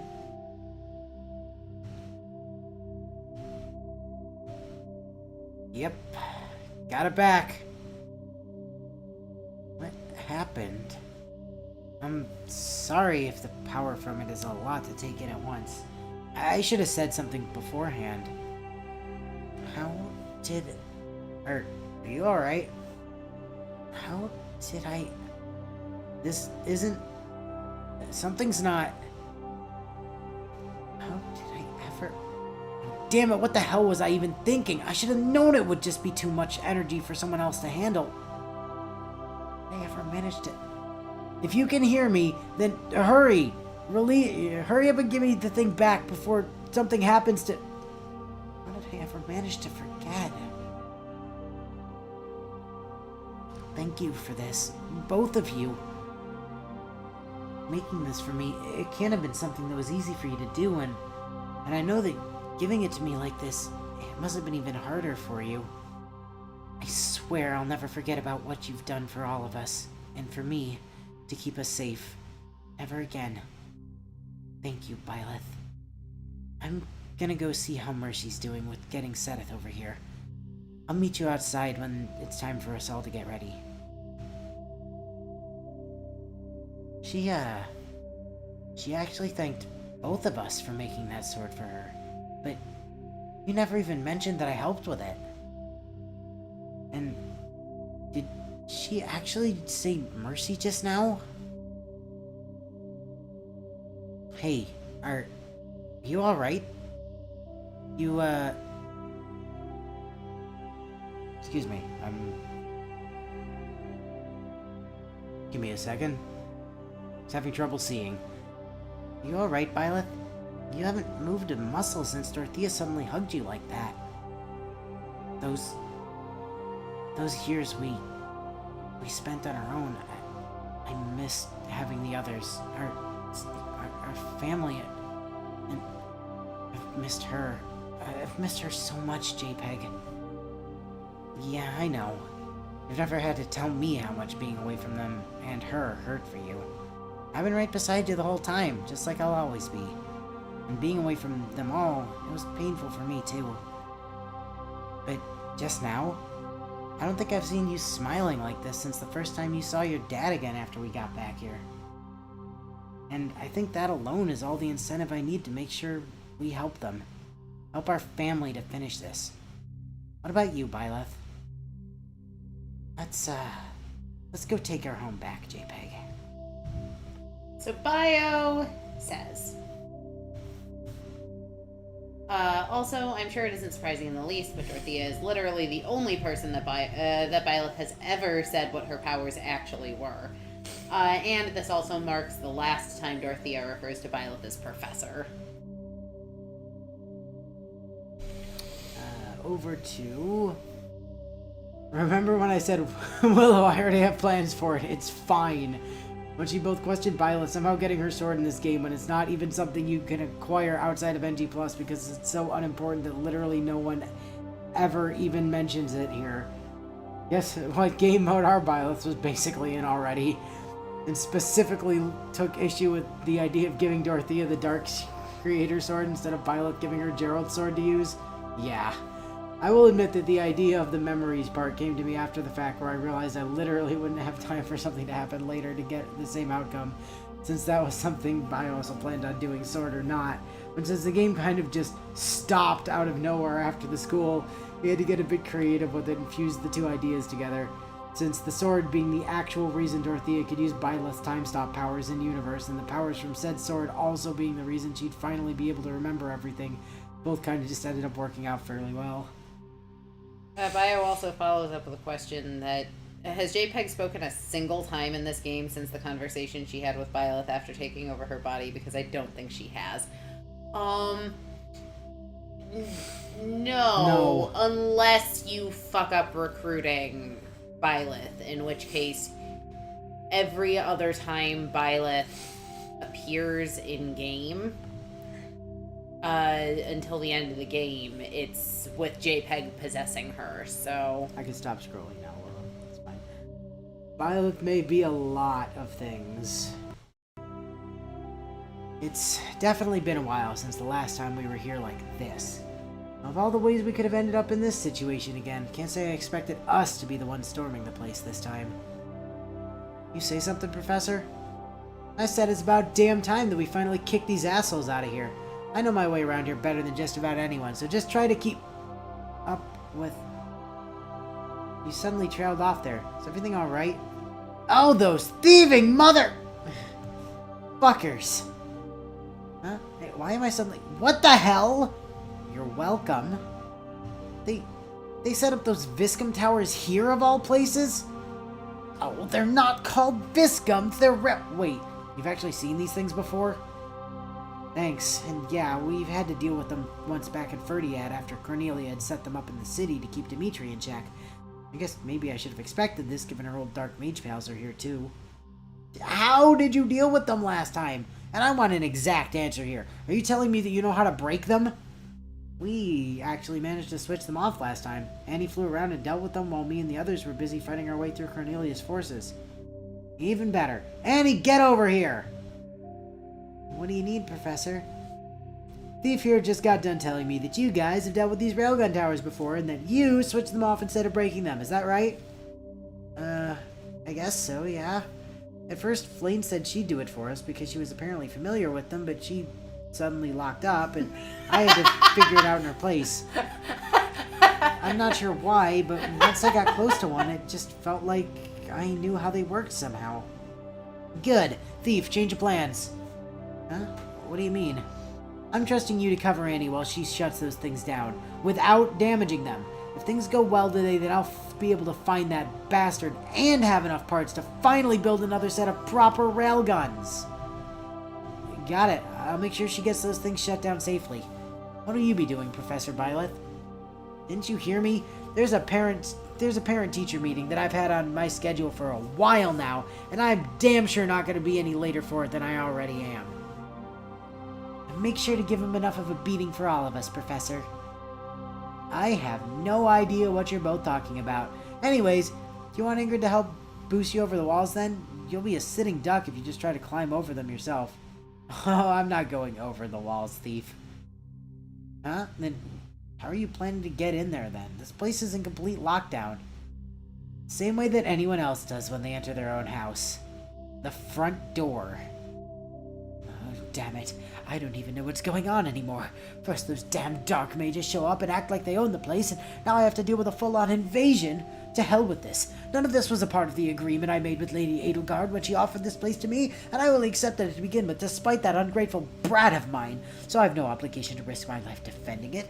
Those gates should hold them off for a good while because of the adjustments I ordered to be made to them, so I should have more than enough time to get myself out of...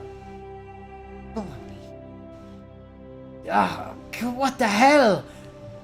Now let's see. Purple hair, cowering in fear, squatting in my house, face that needs to be crushed under my boot. I guess that makes you Count Varley then.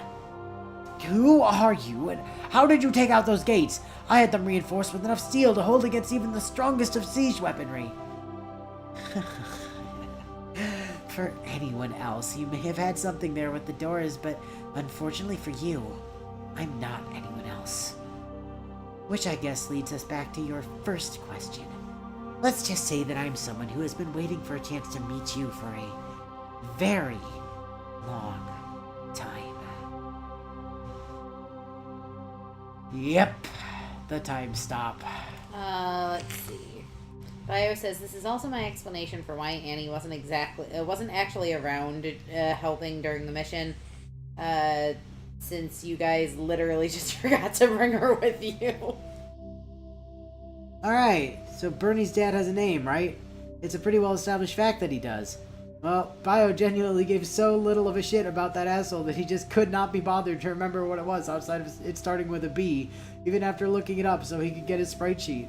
So rather than labeling his portrait fodder with his name like he does with everyone else's, he just labeled it as Count Varley, threw it in the folder where he keeps the different villain portrait folders, and then labeled all of his portraits as insert expression bastard instead. Sounds about right.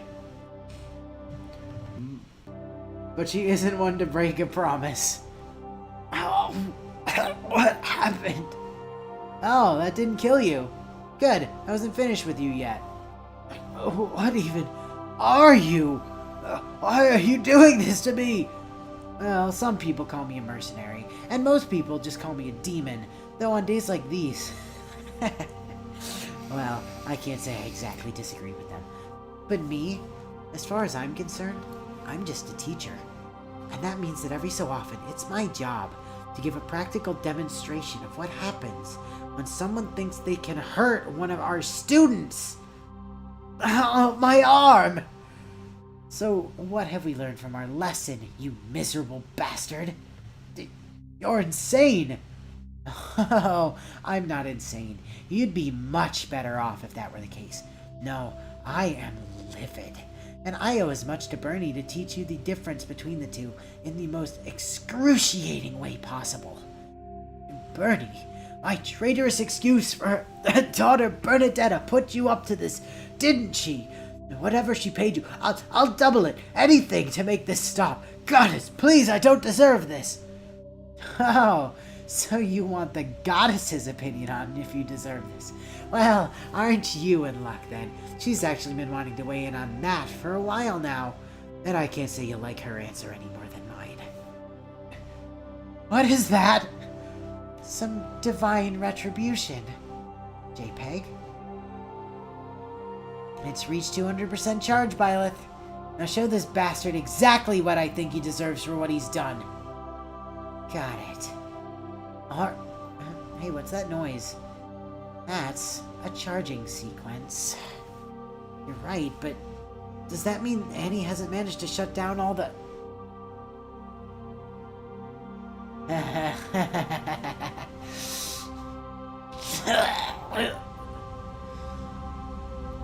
That was for everything you've done to Bernie, you bastard! Dorothea? That energy beam just now. How did you... This sword that you made me, it actually works as a catalyst for aura like Flame's staff. But I'm not really as experienced with using it as she is, and didn't want to risk hitting you along with that bastard, so I decided to channel the energy from it and Thoron through the sword at the same time to change the beam into being closer to something I'm a bit more familiar with aiming. How do you know how to use aura? Did Flame teach it to you at some point? No, it's something I recently remembered from a long time ago. Professor, I have most urgent news to report to you. Sure, what is it, Flame? Annette has managed to disable all of the railguns that had been set up around the perimeter, and with them no longer in working order, Cloud's forces have been able to successfully capture most of the monastery grounds from the enemy forces. Good job, Annie. Then that means that all there is to do now is find Lady Rhea, and give that bitch Edelgard what's coming to her. Let's get moving. Right, I'll start scanning for them now. Familiar with using, recently remembered. Why is she suddenly saying things like... Hey, can you hold on for a minute before we head over with the others? Is something up, JPEG? I'm not really sure, but just for a split second there, I thought that I picked up something in the map data towards the inner portion of the school. What kind of something? The kind of something that you'll want to know about. Let's see. Bio says, as a general thing, neither Byleth nor JPEG really give much of a shit about JPEG being the goddess and all that. But even so, they still know that there's a time where dropping the title is warranted.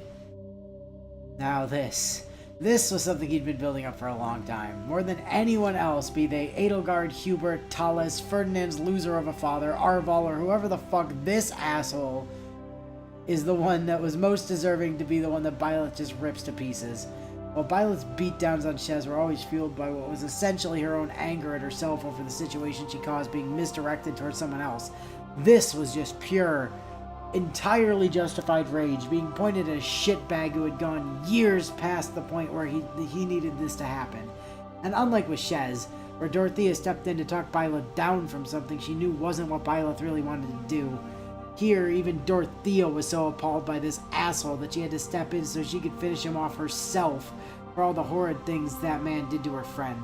And since he had the thought of Thoron basically just being special beam cannon floating in his head for a while now after that turned out to be how it actually worked, and the Helix beam effect that he used for the railgun shots already also were basically just that, her finishing the bastard off like that was something he'd had in mind for a good while. Bio says, I really, really don't like this excuse for a man. Could you tell?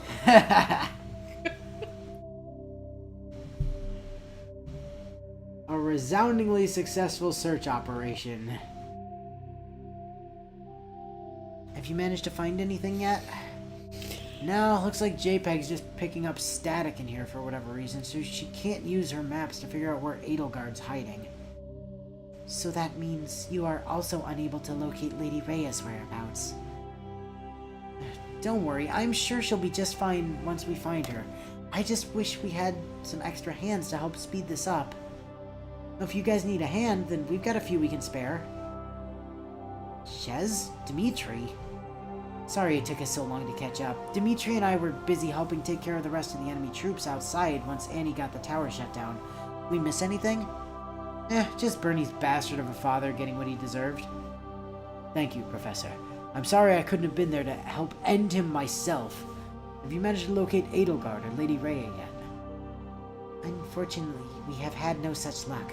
Though perhaps, now that you are both here to aid us, we shall be able to find Lady Rhea soon. There will be no need for any more searching.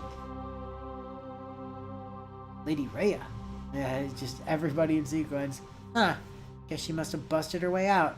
Probably in the most literal way possible, knowing her.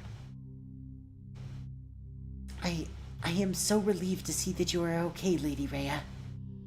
Yes, I'm quite relieved to see you as well. Everything okay, Lady Rhea? Yeah, are you alright? It almost looked like you were struggling to remember Flane's name.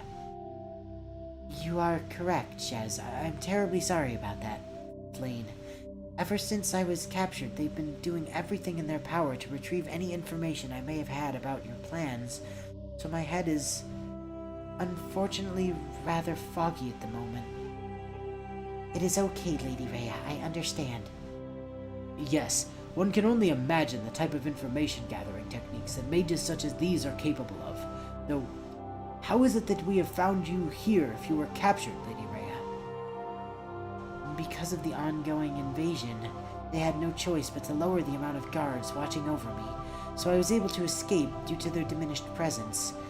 What's more, during my captivity, I was also able to overhear the guards conversing with one another, so I know where Edelgard has chosen to set up her final stronghold here. You do? Well, why didn't you say that earlier? Lead the way, Punch Lady. Punch Lady? Yes, very well then. Come along, everyone. We don't have any time to waste. As you say, Lady Rhea. Sounds good to me. Gotta say, though, I'm honestly kind of amazed you didn't freak out as soon as you saw me. As soon as you saw me glowing like this. Kinda expected you to start being weird about it. Again. Now, why would I do something such as that? As interesting a sight as it may be, you glowing like you are simply is no business of mine. Hey, Punch Lady. Where was it that you kept your relaxation herbs stashed in here again? I feel like most of us could use some once this mess is finally dealt with. Relaxation herbs? Whatever do you mean? The Archbishop of the Church of Seiros would never partake in things such as that. What type of example would I be setting if I did? Gotcha. Stab. Let's see. Bio Kranya. says it was also kind of a running thing where literally everyone from the old class was waiting for Byleth to finally rip that asshole in half. True story. Also obvious, Kranya is obvious. You have no fucking idea how much of a pain in the ass it is to juggle so many damn characters at once in one of these.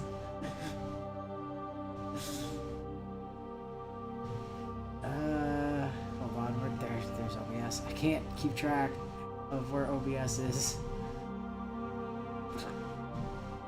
Just not in the way you would expect.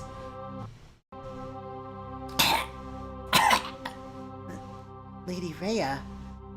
What the hell did you just... Why the hell did you just do that? I demand to know the meaning of this, Professor. It's alright, everyone. Just watch. Damn you. The hell? What is she doing here? Who is that? And why does seeing her fill my heart with such anger? I remember her from several years ago when we stumbled upon that girl Monica from the Black Eagles, but something about seeing her again now. It makes me wish that I was the one to have stabbed her first. You finally got her, Byleth. How did you? For someone who's meant to be good at disguising herself, you really don't know shit about the people you're trying to mimic. But how? You've never even met the Archbishop before, so how could you have known? Oh, I know her better than you did. And besides, there was no chance in hell I was falling for the same trick twice. Twice? What are you talking about? You'll have all the time in the world where you're going to figure it out, so who am I to spoil it for you now?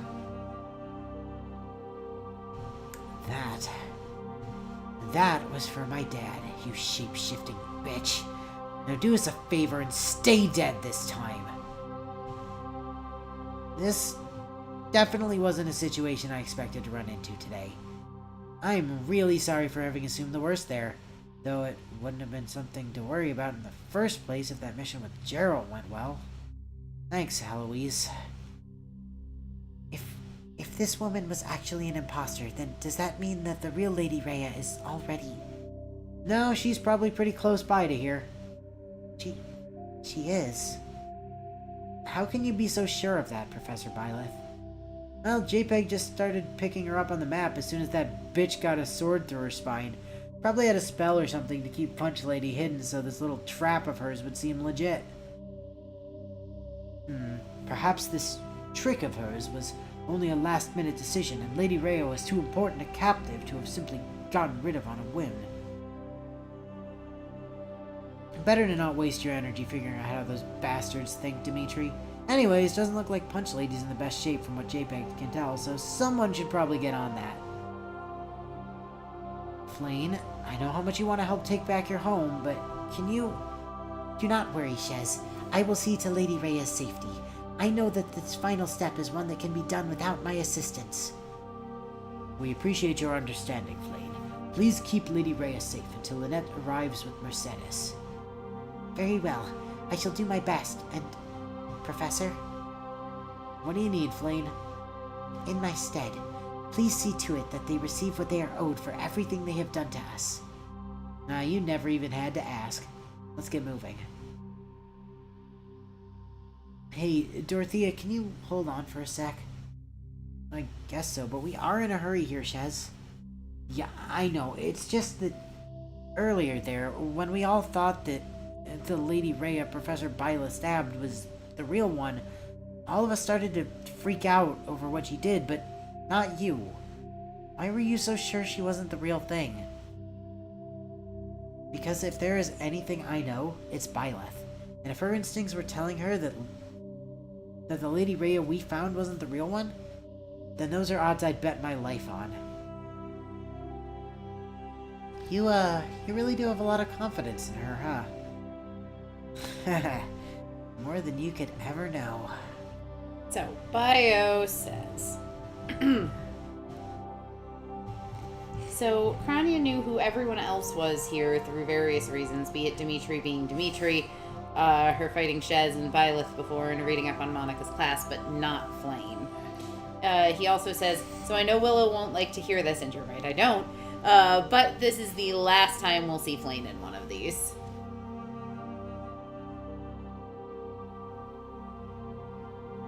So Bio had to be very careful to not tip his hand early on this, since he wanted it to be something you could pick up on, but not something that would have been immediately given away until the point where it was meant to be obvious what was going on. As a result of that, actually thinking of a title for these two was genuinely annoying, since anything he could have come up with that he thought sounded good would have just made what was going on too obvious just from reading the title of the first half. And more than anyone else, she could have gotten another shot at...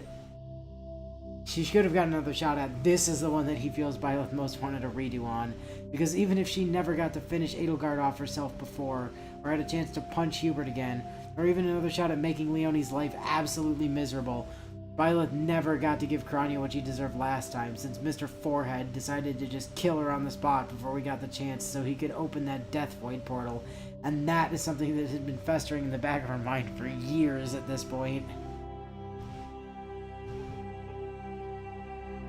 I always lose OBS when I tab over to Google Docs. Right, yes. The Final Battle, Part 1. Have you managed to pick anything up yet, Professor? Yeah, this place is basically one big maze, so we're kinda stuck if JPEG can't figure out where we're going. Yeah, it'd be real nice if you both stopped asking that every 5 minutes so JPEG could actually focus on it. Oh, sorry about that. Guess I've kinda just been a bit on edge since that run-in with the fake Lady Rhea before. You've been having difficulties navigating the halls, Shez. I've actually found it remarkably easy so far myself. Hey, I only got to stay here for a few weeks back in the day. It's not my fault you guys all seem to have the layout of the place etched in your heads somehow. I will give you that it's almost peculiar how familiar I seem to be with the monastery's layout. In fact, it almost feels like I know it better now than one I did while staying here several years ago. Having said that, however, they did provide us all maps of the monastery grounds upon our enrollment, So you wouldn't be having such difficulties now if you had simply used yours more often back then. You know I have a hard time making those things out. It's really not that difficult, Chez. They even clearly labeled all of the facilities on them as well to ease any confusion. Yeah, well, I'm sure it's a lot easier when you don't have some asshole laughing at you in your head the whole time. Would you two stop bickering already so we can... Found her. You did? Well, that's a relief to hear. I was starting to worry we'd have to check every room in the monastery before we'd find her.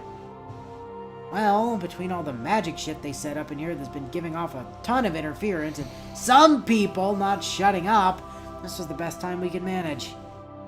My apologies, Professor. Yeah, sorry about that. Again. So, where is it we're headed to then? Looks like the bitch is in a giant room about 3 hallways down from... Huh? Is something wrong? Well, from what JPEG could tell, it looks like there's actually 2 people in the room Edelgard's been hiding in. I think the other one's Hubert. Haven't gotten to punch that bastard again yet, so that'd be nice. 2 people? But who else would... Tallis! The fuck's a Tallis? He's a really strong sorcerer with similar powers to mine, and he seems to be the one in charge of whatever group it is that's been manipulating most of Fodlan and Edelgard for who knows how long now. And he's also the one who is responsible for my father's death. Ah, so he's the one who actually killed your dad then, among many others. Now we can handle Edelgard on our own. You two just have to worry about Tallis. Right, Byleth? Right. I was gonna call dibs on Edelgard either way, but if you two are going to be fighting that Tallis bastard, then you better be damn sure you kill him in a way that even I would be impressed by. Got it? Consider it an extra credit assignment. Thank you, Professor. Though before we depart for this final battle, I will need a moment so that I can speak with Chez. Yeah, just try to keep it short. I've already waited long enough for another chance at Edelgard's throat, thanks. Dimitri, if this is going to be something along the lines of, and I don't know if I don't make it out of this speech, then I'm not afraid to punch a bit of sense back into you if I have to. No, trust me, I have no intentions of dying here today, Chez. There's too many people I'd be leaving behind if I had. Though your sense of humor is still appreciated. What can I say? You looked like you could use a good joke about now with how much has been going on today. So, what was it you had to say? It recently occurred to me that far too often, whenever I've encountered someone with similar abilities to Tallis, I've always approached the situation in ways that ended less than favorably for us because of my own negligence. But this battle, I will not repeat that mistake again. Not with how much is at stake if we were to lose. Sounds to me like someone already has a plan in mind then. I do. Though before I tell you the details, I will warn you that there may be parts of it you won't want to agree with. This is going to be one of those things that'll get me yelled at by Dedue later, isn't it? There is a non-zero chance of that, yes. I was afraid you'd say that. Alright. How do you want to handle this, Dimitri?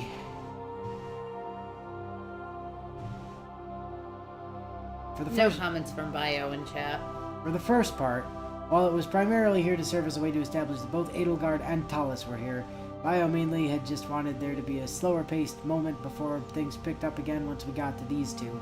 Dimitri and Chez bickering with each other as friends do ended up being a good way to open the scene, which conveniently also gave him a chance to have the two chat with each other again before heading off to deal with the problem. Since having the two in a scene without something else being the focus of it wasn't really something that got to happen terribly often. Alright. Part 2. Oops, I forgot to scroll back up. Shit, spoilers! So it's finally come for us to finish this, Tallis.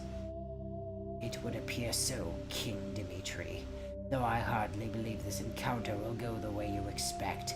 You, Purple One, I feel that your powers are similar to our own, yet something about them is different to how Mason had described them to me. Yeah, you could say that. Arval might be gone now, but the powers he lent to me are mine now, not his. So you're still blessed with the power of Epimenides, yet his presence is no longer within you. What a most curious development. Though it at least will make doing this easier for me. If Epimenides is no longer a part of you, then there is no need for you in this world. Ches, watch out! Dimitri! No. Not my intended target, but at least I was saved the trouble of dealing with him later. Take this, you old bastard! My. Of all the powers under your control now, and what good does it do when you cannot even aim? Whoever said I was trying to hit you? Did you truly think that such an obvious ploy would work on me when I can teleport, child? Not really, no, but we figured that this one might. Now, Dimitri! With pleasure. What? But I thought I'd already... This is the end for you, Talus. How did you survive my attack? With your ability to teleport past anything we could throw at you. We came in here knowing this was the only way to lower your guard. And besides, compared to what I've been hit with from Edelgard before, that attack was nothing to me. You wouldn't dare kill me, child. Think of all the things you'd never know of once I'm gone. About how you'll never know the truth about your mother. If letting you live is the only way for me to learn the truth, then I'm fine with letting the answers die alongside you. Ches, I'd recommend shielding your eyes. Things are about to become much brighter in here. Thanks, but I'm not missing a second of this. What are you doing? Stop this at once! This is for my father, for Glenn, for the people of my kingdom, for the people of Dusker, and for the other countless innocents of Fodlan whose lives you have ruined as part of your schemes. No. Rampage. Aridbar. No. Atrocity. No! Okay, I'd like to see her try giving that anything less than an A+. Yes, there's no way that wasn't enough to have made her proud. So how you holding up, Dimitri? Under different circumstances, I believe I would have felt hollow to have finally gotten revenge like this for everything that's happened. Then, how do you feel now? Like those who I've felt have haunted me for all these years can finally rest in peace. Glad to hear it. How do you think the others are doing on their end with Edelgard? Should we head over to lend them a hand? No. For once, I believe I wouldn't mind a moment to rest. And besides, there may not be many things in this world that I know for certain, Ches, but of the few that I do, one of them is that nothing can hope to stop those two as long as they're together.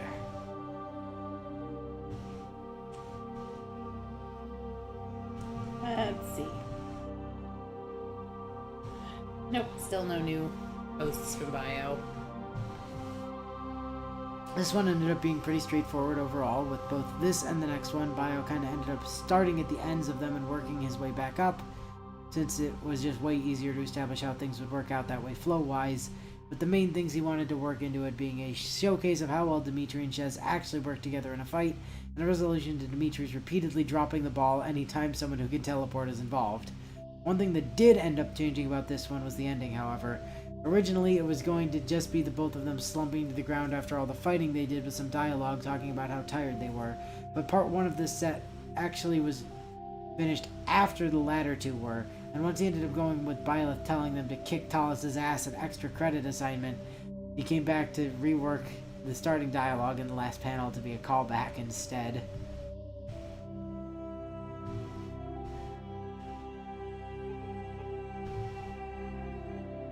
Part 3. We're sorry to have kept you waiting, Edelgard. Dorothea? Where's Dimitri? I was expecting him to be here, not you. Let's say he had some personal stuff to work out. Besides, even if he didn't, you're mine to deal with, Edelgard. You, again. The one they called Professor. But why would you be here? It's not too late, Edie. There's still a chance for you to turn back before things go too far. They don't have to end like this. Well, I at least had to try. Let's get ready to end this, Byleth. Byleth? What is... Something doesn't seem right here. What do you mean? Professor Byleth? I mean that something about the way Edelgard is acting it's wrong. Professor Byleth, you... Ew. Well, if you mean her being crazy, then that's nothing new. Besides, it's not like it'll matter once we... Ew.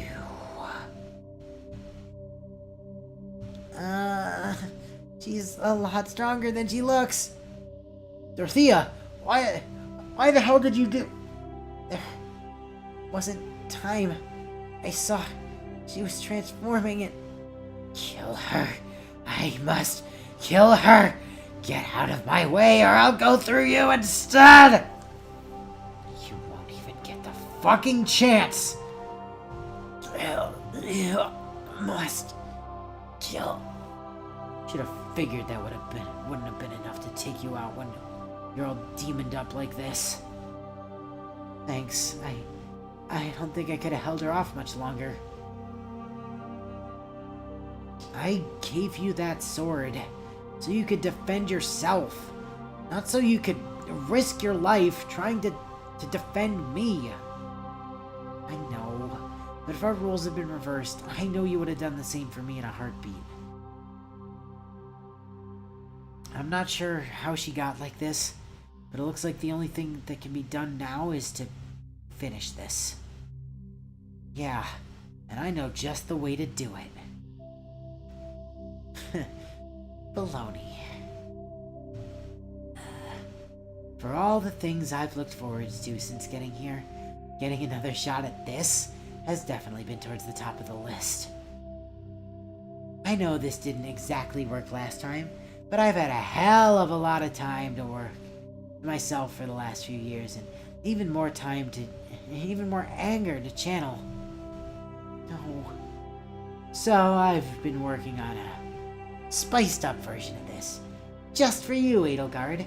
And this time, I have a feeling not even you will be able to handle it. Now hurry up and die already! No, not that. Anything but the baloney. Please, please, not again! She's cowering, but why would she... Again? I think it's over now. She isn't worth it. Not this time, and certainly not like this. This time. Please. I came here to fight a monster, not a pathetic ball of tears on the ground. We're done here. I think I know how you feel, but are you sure this is what you want? Dimitri will find something to do with her. And even if she tries pulling something on him again, Thief will handle it. Let's go, Dorothea. Right. Dorothea? Goodbye, Edie. I really do wish that things could have gone differently for you. But at least this was a better outcome for you than what I know would have been waiting for you if you'd kept on pushing instead.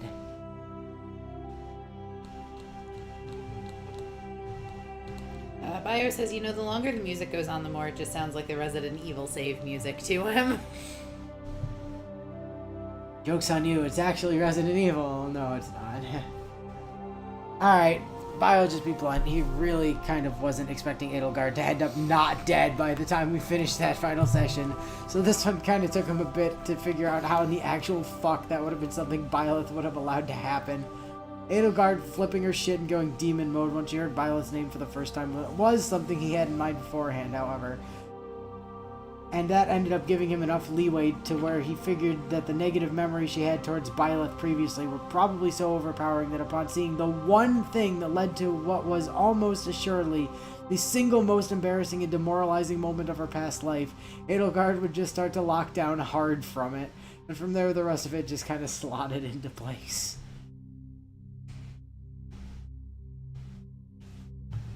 Alright. Reflection and realizations. I still can't believe Edelgard really just gave up like that. From what you told me about the last time you fought her for the last time, I was at least expecting some kind of trick at the end. Yeah, I know. The way she reacted when I was gearing up to throw that baloney, she damn near crumbled into a ball for some reason. Feels weird to say, but even I couldn't laugh it up what that was. We really did it, didn't we? After all those years, we finally made it back here. Back to our home. Yeah, we really did. I never would have thought that was originally originally such an easy thing for us to do would turn out being so much more complicated the second time. Something wrong, JPEG? It's nothing. I was thinking about how, even though we've finally gotten the school back, everything here is still so different than how it used to be. But even with how different everything is, now that you have your sword again, you could always use it to better channel our powers and try taking another shot at changing things back to how they used to be, like we did before. No, as tempting as it is to get another shot at getting things back to how they used to be, I'm not gonna risk losing I'm not losing them again. And if things never being the same is the price we pay for that, then so be it. That's what I was hoping to hear. I feel the same way too, Byleth. A lot of things may be different now compared to before, but I never wanted to give up our family ever again. Oh, there you are. Hey, can you come here for a second? Something kind of important came up. I guess we better go see what she wants. What is it, thief? Can't you see I was having a conversation there? Sorry about that. It's kind of hard to tell from a distance when you're the only one I can hear talking. Alright, fair enough. I guess I'll let it slide this time. Thanks. Anyways, there was someone who wanted to thank you for all your help, so I decided to bring her to see you. So, that being said, I'd like to introduce you to... Oh, hey, Punch Lady. Guess you really didn't dye your hair blonde after all. Oh, right. Guess she did mention learning some things from Lady Rhea before, so I probably should have expected that. Or I guess that was technically JPEG who said that at the time? My, you certainly aren't one to let formalities get in your way, are you? Sorry about that, Lady Rhea. She's kinda just like that. Don't presume that I have a problem with it, Chez. I actually quite enjoy the change of pace. Now, have we met somewhere before? I don't believe I've been given your name, but for some reason I feel as though I've heard your voice before. That glow surrounding you. Oh, good. This shit again. Oh, right. I guess I should have mentioned that beforehand, since it kind of catches most people up. Shush, you. If you are glowing like that, then that must mean that you're... Look, Punch Lady, if you want to thank me by giving me a medal, boxing lessons, or whatever, then fine. But if you're just going to start acting weird over the glowing again, then I'm going to head out until you can tone it down with your projecting at least a little bit. Honestly, why is it so much to ask for her to just treat her own granddaughter like a normal person? Oh, hey, before I forget, it was Angelica blend you liked, right? I'll be sure to bring some when I swing by for your birthday in a few weeks. Granddaughter? Why would she say... Oh, I suppose her being Gerald's child would explain some of the attitude. Though I do at least appreciate her going out of her way for my birthday. I am really sorry about that, Lady Rhea. I know Professor Byleth can be pretty abrasive towards new people at times, but I really didn't think she'd act like that to you of all people. It's nothing a bit of relaxation herbs won't help me deal with, so don't worry about it. At least it seems I was the only one to hear. Hold on, did she say she was your granddaughter before she left? Oh, shit. But if she was telling the truth, then how would that even be possible? You definitely aren't old enough to be anyone's grandmother, Lady Rhea. You see, there's actually a very simple explanation for that, Chez. So if you just step a bit closer, I can tell you all about how... Sweet. Zip. Not this time. Oh, goddess damn it. Of all the times for her to have finally caught on to the reset button trick.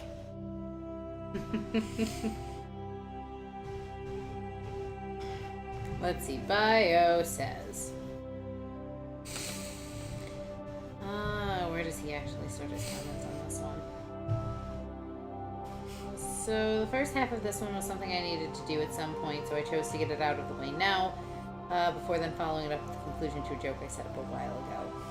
Also, another thing that tipped off that wasn't the real Rhea before is the fact that she was actually nice to Chez, which is something I've consistently shown the real Rhea as not being. Yeah. The reason for that is that even in-game, Rhea always seemed incredibly dismissive of Chez to outright hostile towards her at times, which was probably because of Arval being in her head. And yes, I of course went back and found what type of tea it was that we gave Rhea that time we invited her to birthday tea. A moment that was worth fighting for. Oh, there you are. Usually you just head right over to me yourself after you got back from a mission. Not send someone else to get me instead. Everything alright? Oh, hey Dad.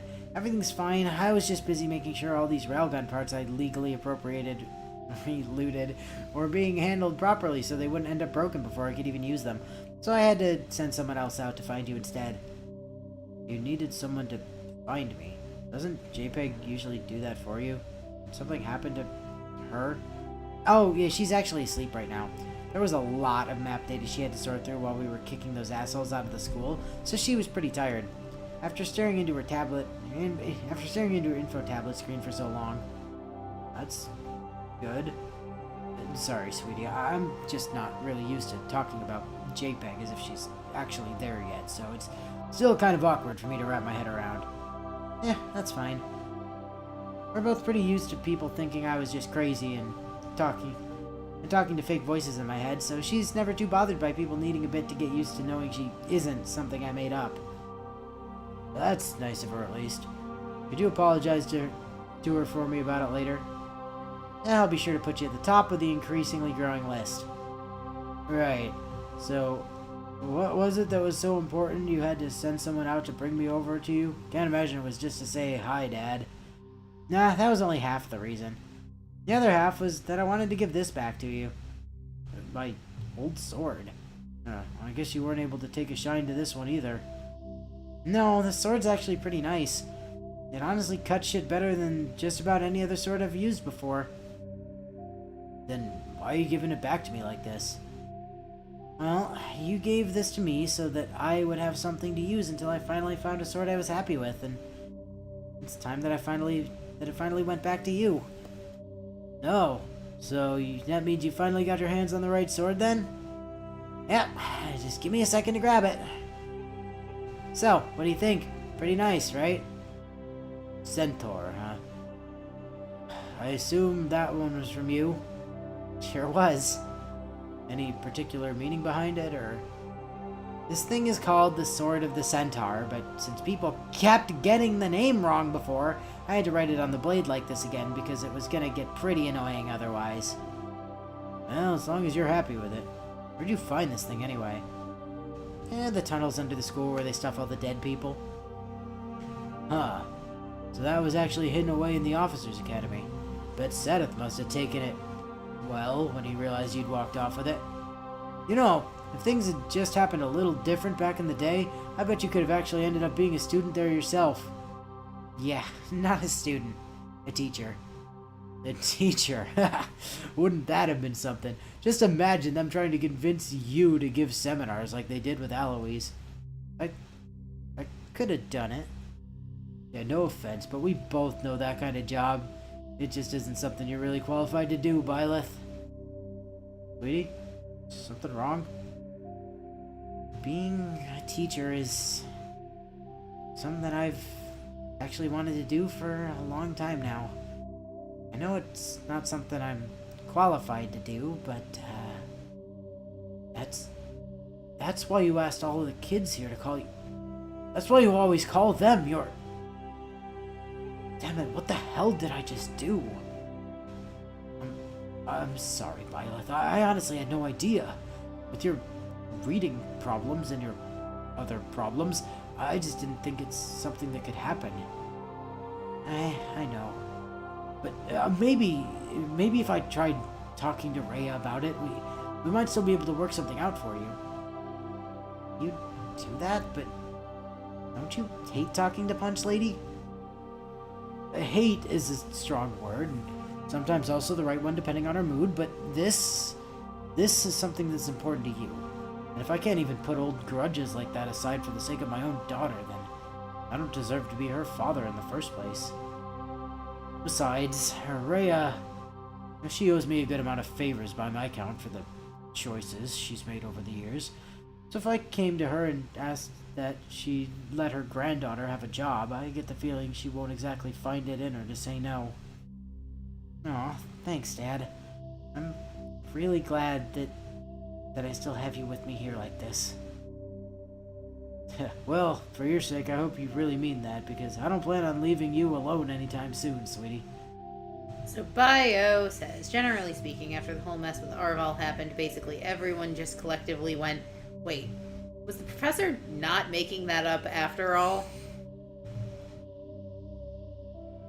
So, you probably won't remember it since it was a couple weeks ago by this point, but when he made the image of Byleth giving Dorothea the flowers he stole from Gerald's last support scene with Byleth, he said that he already had something else in mind for his last support, and what the game showed definitely wasn't it. This one is what he was talking about when he said that, because with everything we've established across our playthroughs of Hopes for what were and weren't things that actually happened, and as well as everything that happened in Houses, this is the one that he felt was important to be here, to show that for everything Byleth and JPEG ended up kind of fucking up by choosing to try fixing things, the one thing that they originally went back to do, in the end, that was something that was worth them fighting to save. I mean, fair.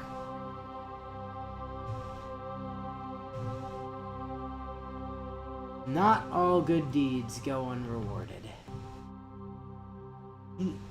He really is gone? Yeah, he really is. You'll never have to worry about him again. You're finally free to live however you like, Bernie. Thank you, Dorothea. For so long now, I haven't been able to sleep at night because I'd always have nightmares about the things he's done and what he would do to me if he ever saw me again. It's okay now, Bernie. There's nothing he can do to you now. I'm sorry for getting tears all over your clothes like this.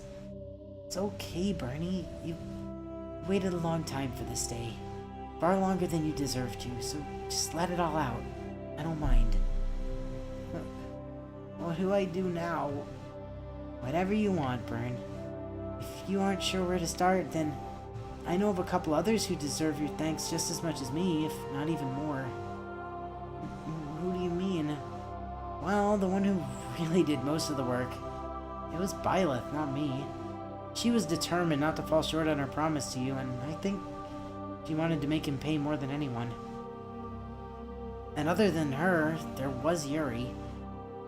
He wanted so much to make that bastard pay for hurting you that he was even willing to let go of his grudge against Byleth to do it.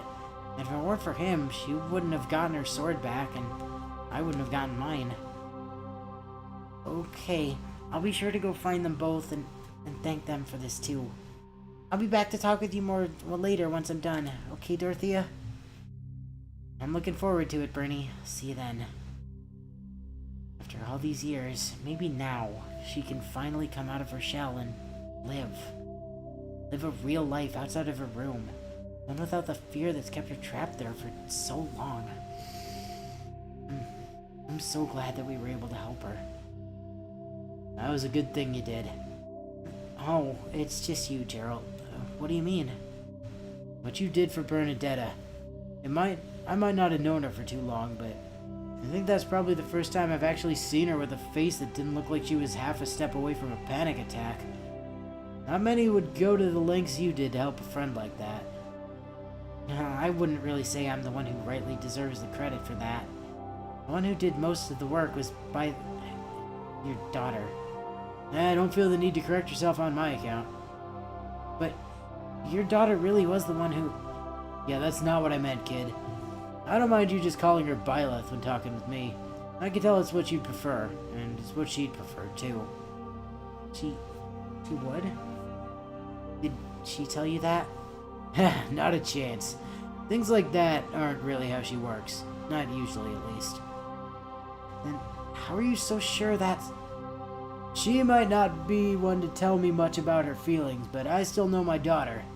Ever since we got here a few months back, she's been different. Being around the others here, something about it calms her. Hell, her just talking to all of you the way she does is proof enough to me that she's happier now than she's ever been before, but whenever I've seen her with you, there's something different about it. Different? Yeah, whenever she's around you, there's a certain look in her eyes. A look that I haven't seen anyone have since back when her mother was still here with me. And you know what that look tells me? It tells me that you are someone special to her, Dorothea. And judging by the look you have when you talk about her, well, it's pretty clear even to me that the feeling's mutual. And the fact that even with how my daughter is, she was still able to find someone she can share that feeling with, does this old man's heart a lot of good. And, that means a lot to hear. Especially coming from you, Gerald. Don't mention it. If just being around you is enough to make Byleth happy, and that's all the thanks I could ask for. What? Oh, she got Dad's approval.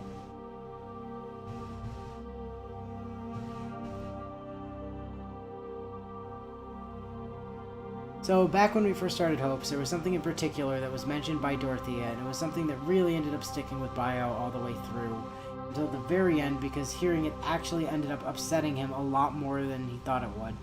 And that was the realization that going to an earlier point in time, like where the game started, also meant that Bernie was back to a point where she was so traumatized because of the awful way her father treated her that she couldn't even leave her room anymore because of how terrified she was of being outside.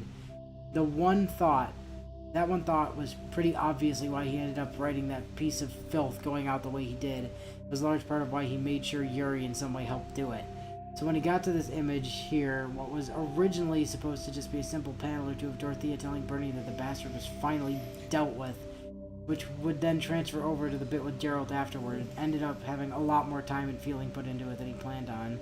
So the focus was originally supposed to be more on Dorothea and Gerald actually interacting for once, with her not really being sure how to talk with him now that she remembers what happened to him before. It ended up being more of a clean split between the two pieces, and given everything Bernie had been going through, I'd say it's more than a fair trade. That's also not OBS, I did it again. Only 2 more sets. We're in the home stretch. It is 9:28 at night. I see that. Home is wherever your heart is. Oh man, I can't wait to finally get home again. With all the cooking tips to do and Ash showed me. Oh, Raph. I bet my family inn's gonna be the biggest thing this side of Fodlan. It definitely wouldn't surprise me with how skilled those two are as chefs. Probably the only thing that would be able to rival your family's inn now would be if they decided to open one themselves.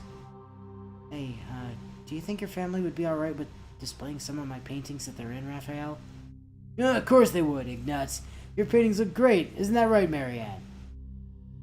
Hey, you doing okay? I think it would be best for us not to bother her for a while, Raphael.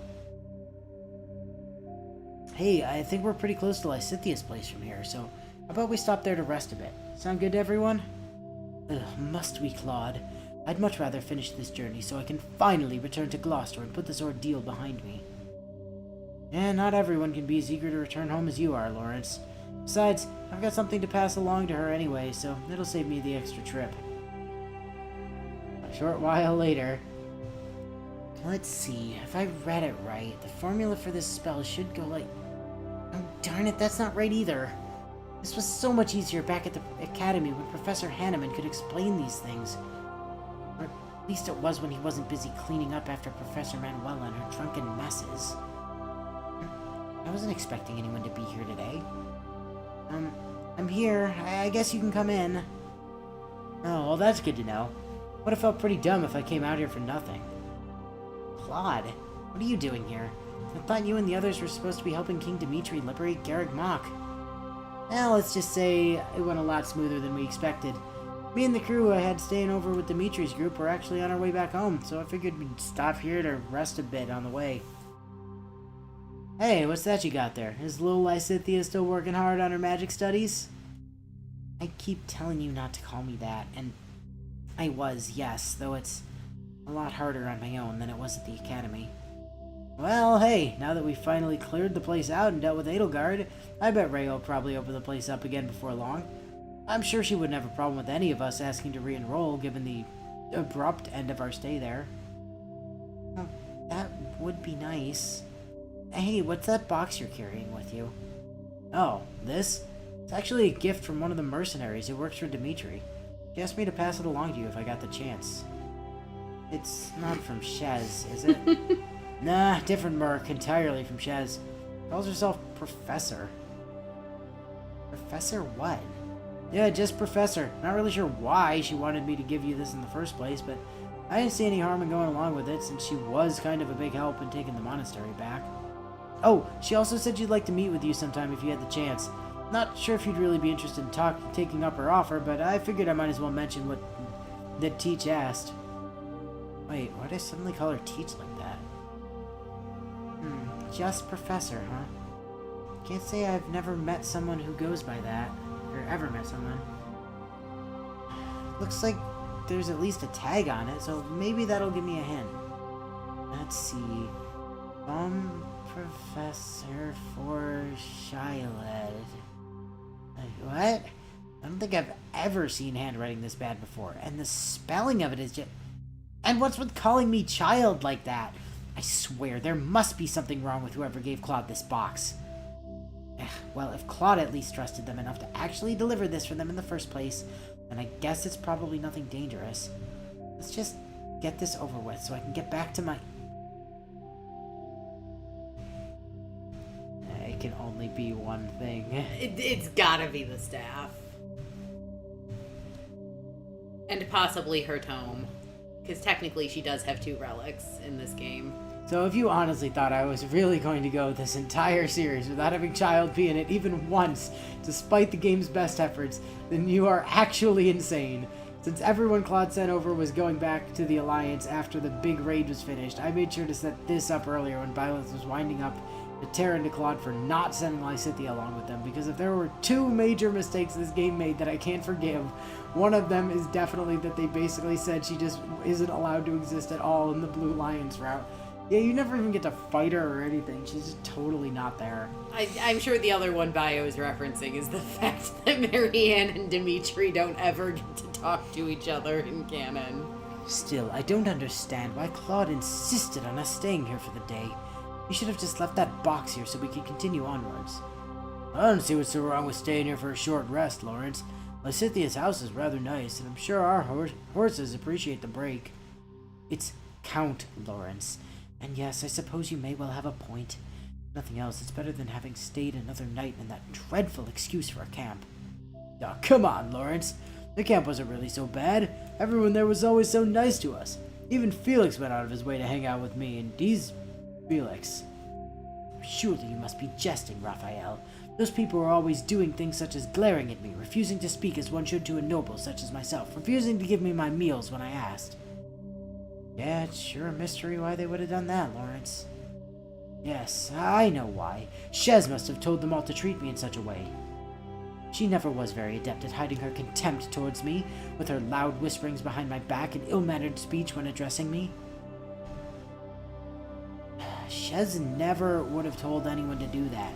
Are you still holding a grudge against her for the time she almost hit you on accident with a lunosphere? In that case, then perhaps they acted as they did because that professor intimidated them into it. Do you know she only ever spoke to me the one time during our stay, and when she did, she asked if I had my family's hero relic with me, only to laugh when I said no. It's not my fault it mysteriously vanished several years ago. Well, I don't know about that. The professor could be kind of out there at times, but she'd always go out of her way to ask how I was doing whenever she seen me, so I don't think she'd have made the others do that. Excuse me, I have to remove a irritation. Then if anyone were to take the blame for the awful ways I was treated during our stay, it would most certainly be King Dimitri.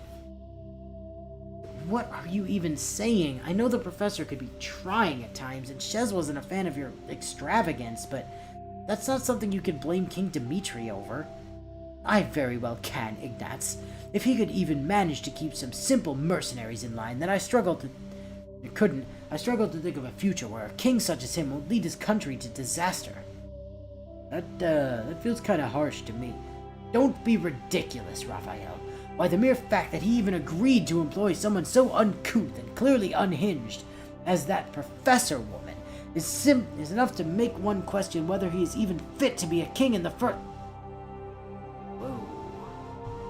What? I never thought anyone would have the guts to actually smack Lawrence like that. You can say whatever horrible things you'd like about me, or act on whatever petty grudge you've chosen to hold because Claude trusted me to command the troops he lent to help more than he did you.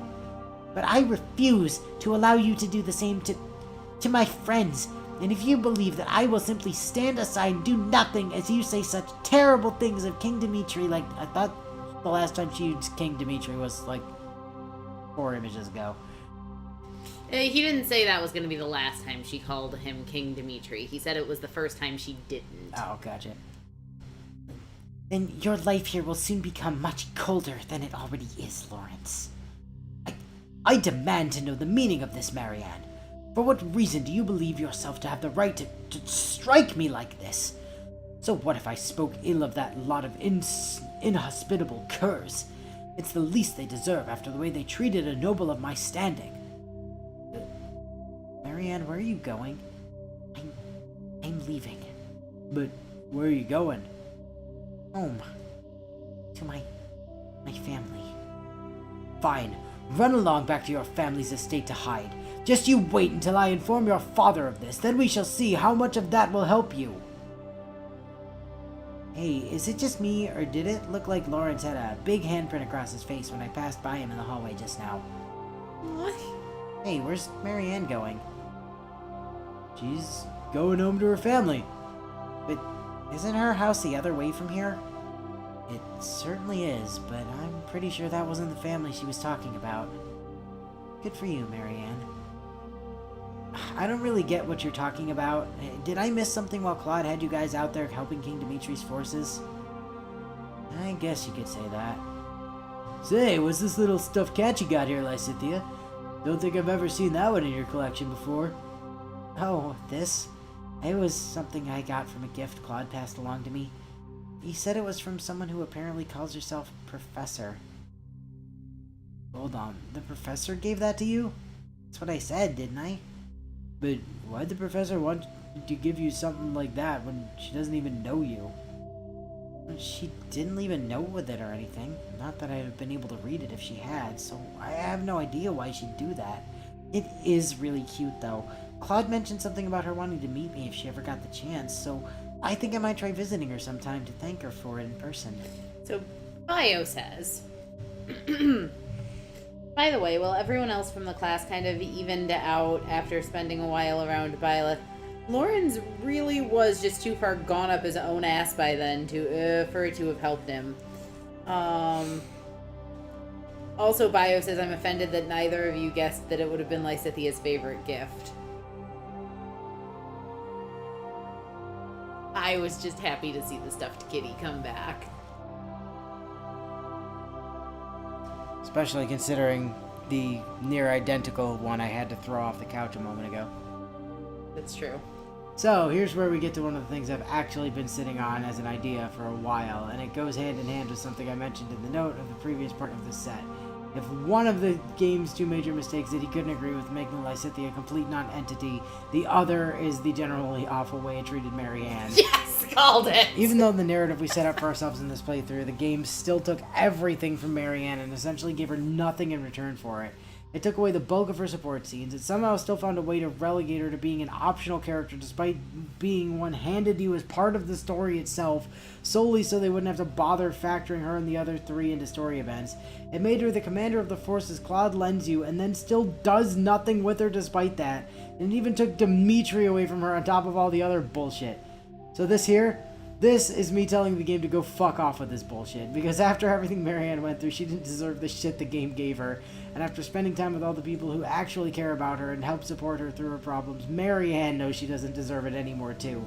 Oh, and to loop back to the first thing I won't forgive the game for, that is in fact the same cat plushie Byleth gave to Child in the original timeline, or at least one of the same design, because even without having seen Lysithea even once since getting here, Byleth still knows her students better than anyone, and knows the best way to motivate them into agreeing with her requests. So even if Child never got to be there with everyone else, it's only a matter of time before that mistake gets fixed too.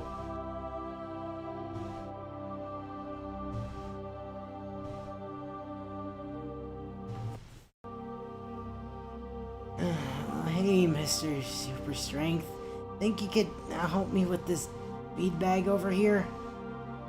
It's already been a week since they left, Dimitri. I really thought having you out with the horses like this would have helped clear your head like usual, but I guess not this time. I wasn't even there to see her off, Shez. You can't blame yourself for that. With everything that's been going on since we dealt with Talus and Edelgard, there was just too much on your plate for you to be there.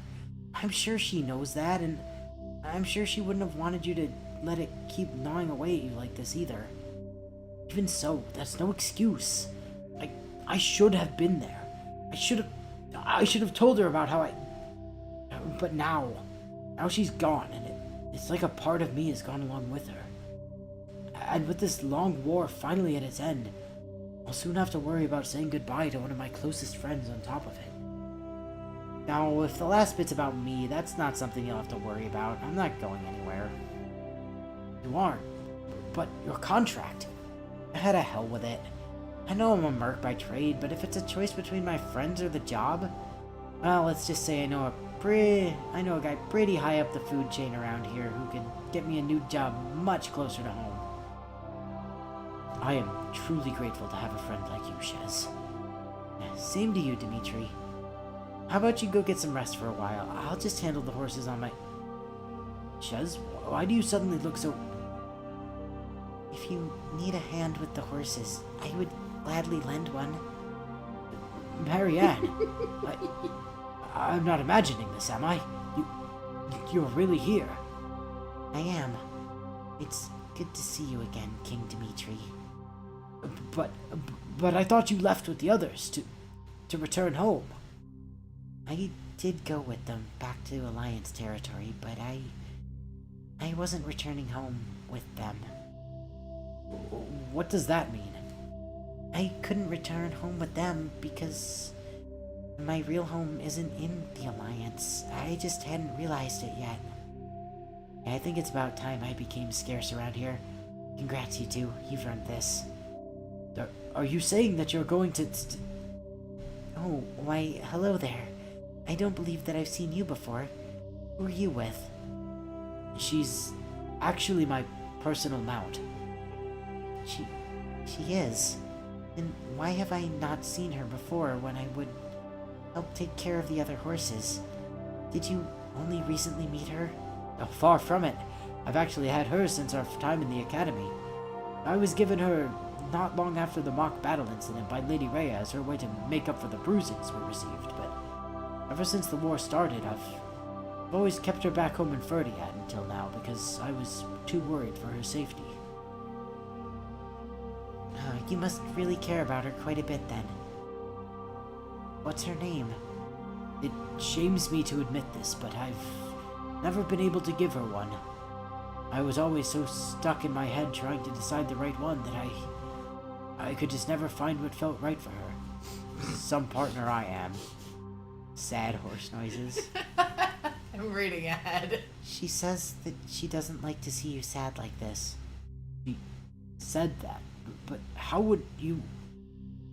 Please, is there anything else that she said, Marianne? She was surprised to hear me repeat what she said back to you like I did, but I asked if I could tell you something else for her in her stead. And what would that be? She wants you to know that you don't need to worry about her name anymore because she already has one. She does? What is it then? She said that it's Milkshake. She's not able to clearly remember why she received it, but she says that she at least knows that the one who gave it to her was someone who cared for her very much, all the way until they were forced to part ways, and that even if she can no longer remember who they were anymore, she will always cherish the time they spent together.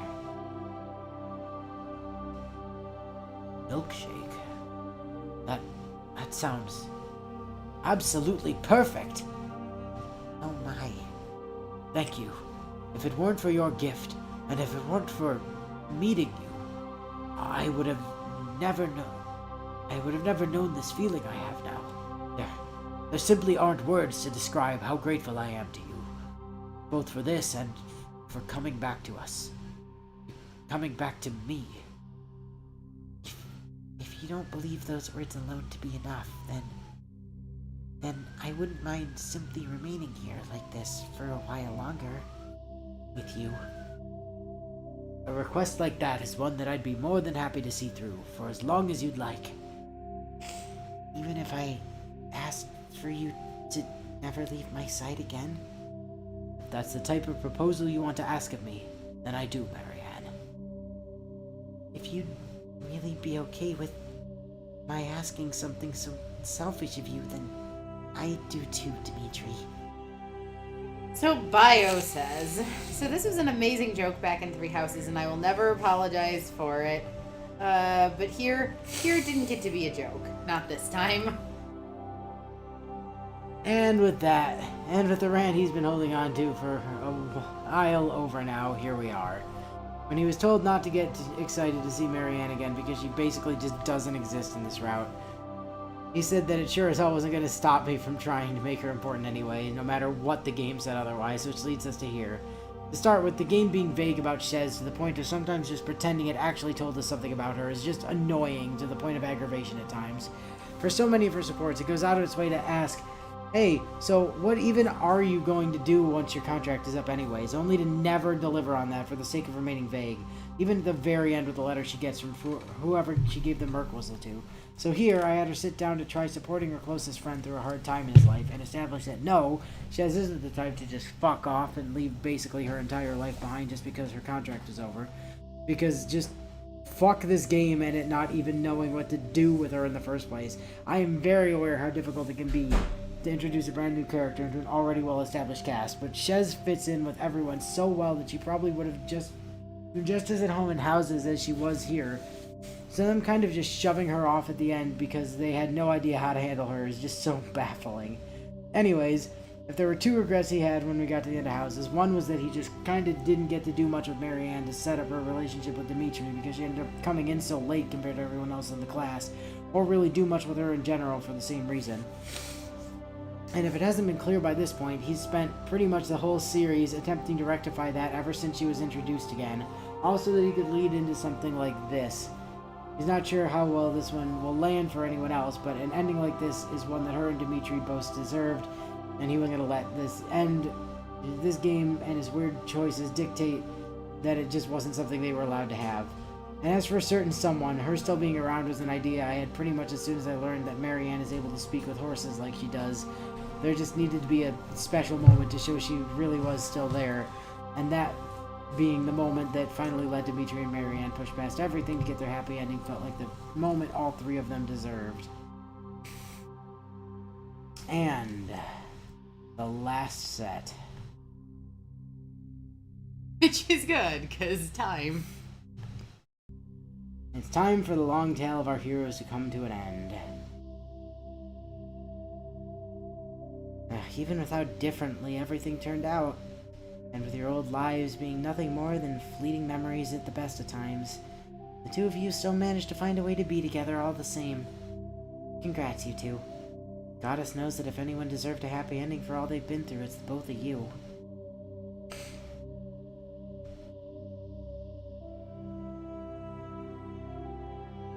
Yeah, the conversation with Gerald replaying. No, there's still two someones who haven't gotten what they deserve yet.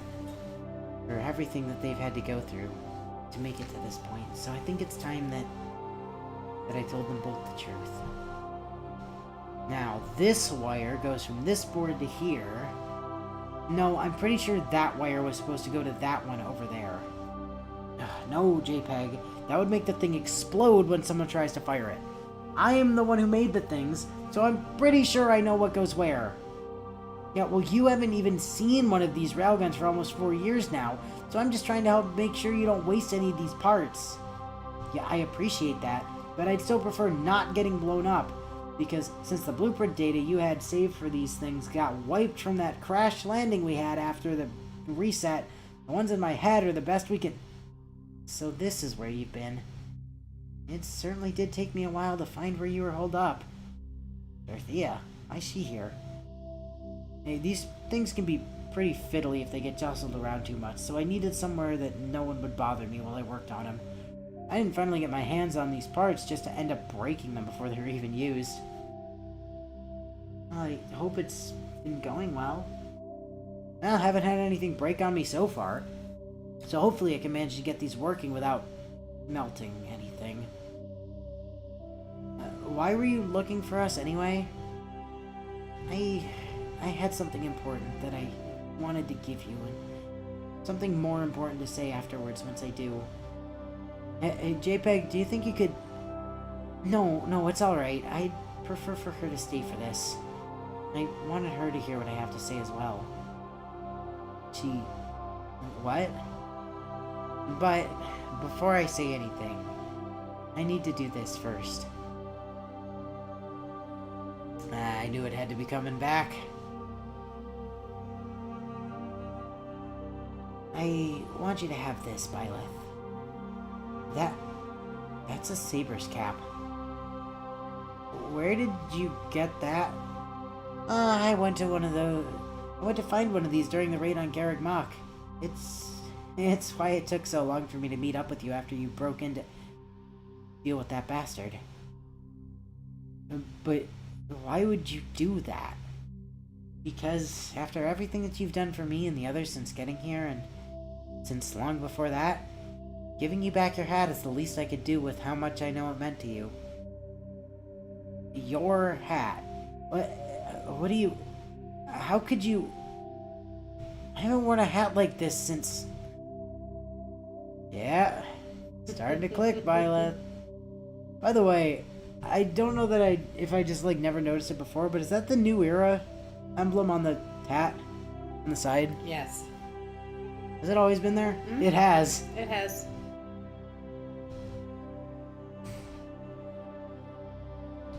I'm just so used to seeing it, I guess, you know?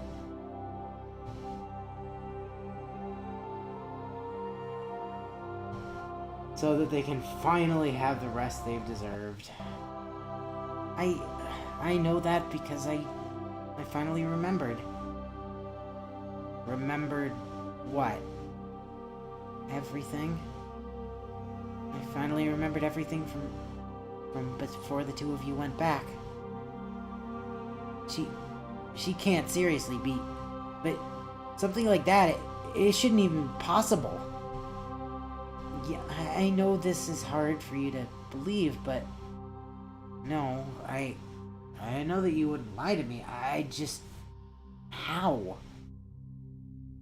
For a really long time now, Ever since that first time you fought Shez during the mission where she recruited me, everyone from the old class who was near you, we would occasionally have these faint feelings of being familiar with things we shouldn't, or have flashes of things that never happened. For most, they wouldn't really feel much from it aside from a faint memory, but for certain others like Ash, Dimitri, Marianne, me, the feelings we would experience, they were strong enough to even overwhelm us at times. It caused us to lash out from experiences we never knew, or draw us towards the people we once felt were special to us. But no matter how strongly these memories may or may not have affected some of us, one thing that was constant between us all is that as soon as any of us saw you again for the first time, we could all feel that something important was missing from our lives without you in it. That must be why they already knew to call you Professor when we got here, and how Dorothea was the only one who still knew your name. That's why you all were so insistent that they've convinced us to join you, isn't it? Being near us, something about our powers that must have made you all begin to remember your old lives. But how could you remember everything when no one else? It was the sword. The one that you both made for me. It caused me to hear things when I first picked it up, and see them too. And when I almost collapsed like that before, it was because the power I felt flowing into me when I touched it. Your power, it made it so many old memories rush back to me all at once. Memories of you and the feelings from them, and that was enough to finally break the dam that was holding everything back. I should have told you sooner, but I just wasn't sure how. If she really does remember everything, and she knows what we're sorry. For what? For abandoning everyone? Abandoning you? Abandoning our family like we did? Like I made us do, to come back here for changing so much about your lives without any of you ever having a say in it. Edelgard, Yuritsa, Raphael, Rodrigue, Gerald, and even Shez. Do you two know what all of those names have in common? All of them are people who are still alive today. And even if none of them were on purpose, each of them is still a life that gets to go on living. All because you two chose to go back. So before either of you think that you need to apologize to me or any of us for this, please remember those names for me. And know that even for everything your decision changed for us, not all of those changes are things to feel sorry for. And even though you chose to go back like you did, I know you could never abandon us. Not really. What do you mean? Ever since that day in the forest, where my old memories first started coming back, I could still feel someone watching over me. Someone who went out of their way, went out of her way to keep me safe, no matter the situation that Adi sent me into. Someone who I wouldn't be standing in front of now if she'd really abandoned me like she thinks she did. But how? We always made sure you couldn't see me. Because even without any memories of you, or even without having ever met you, there's one thing about me that will never change. And do you know what that is? It's that I love you, Byleth, and I always will. It's okay, Byleth. You can do it. I know you can. I love you too, Dorothea, and I'm happy to finally have you back. And I'm happy to have you back too, Byleth. And I know this is something that you both deserve to hear a lot sooner than this, but welcome home, you two.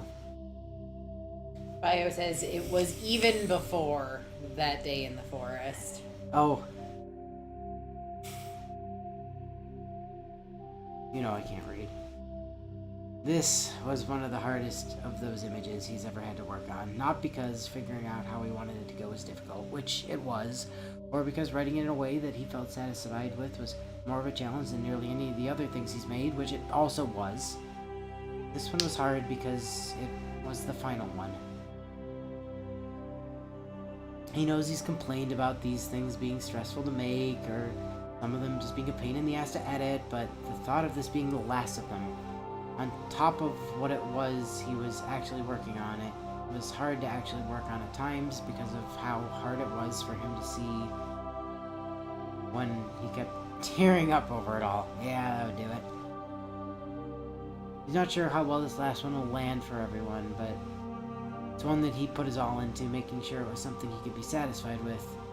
If one of his two regrets from Houses was not being able to do enough with Marianne to better establish her and Dimitri's relationship, the other was not doing more with Dorothea early on for her and Byleth, and just like with Marianne, a lot of his time in Hopes has been spent trying to amend that mistake with these two, because even after having made sure at the start that the original timeline still had its own Byleth there with the others, he wanted to be damn sure the original Byleth that we've been following, and JPEG and Dorothea, all got ending together they deserved after how much they'd been through, and because of that, the ending panel on this one, just like the starting panel of the first part of the set, is the other panel he mentioned as being tied as his favorite of any of these panels he's put together, and the both of them combined together will be something he will send as a bonus image once we get this far.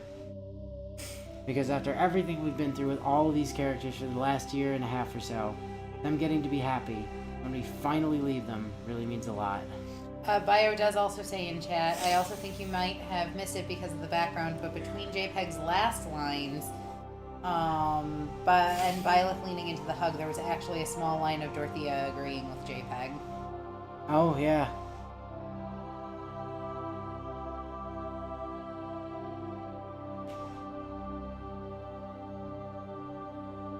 Because, like she kind of alluded to when she was talking about the sword being connected to the power from it, also lets her see and hear some other things too.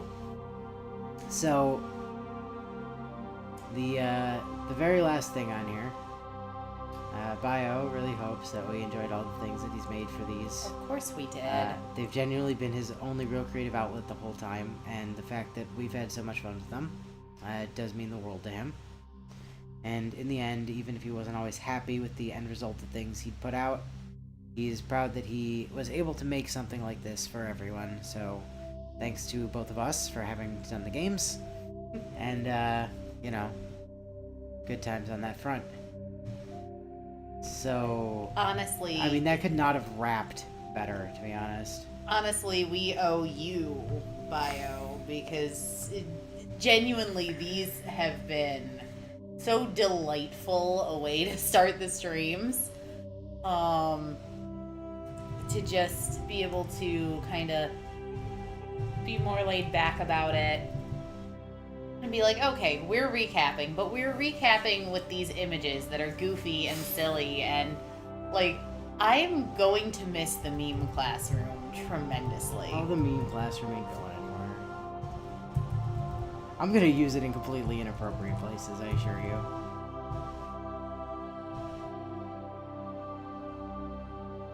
No, these have been fun, and they've been some of my favorite things about these games too. Time to go. Carry on. I'm just fixing our. And you know, while there are other games that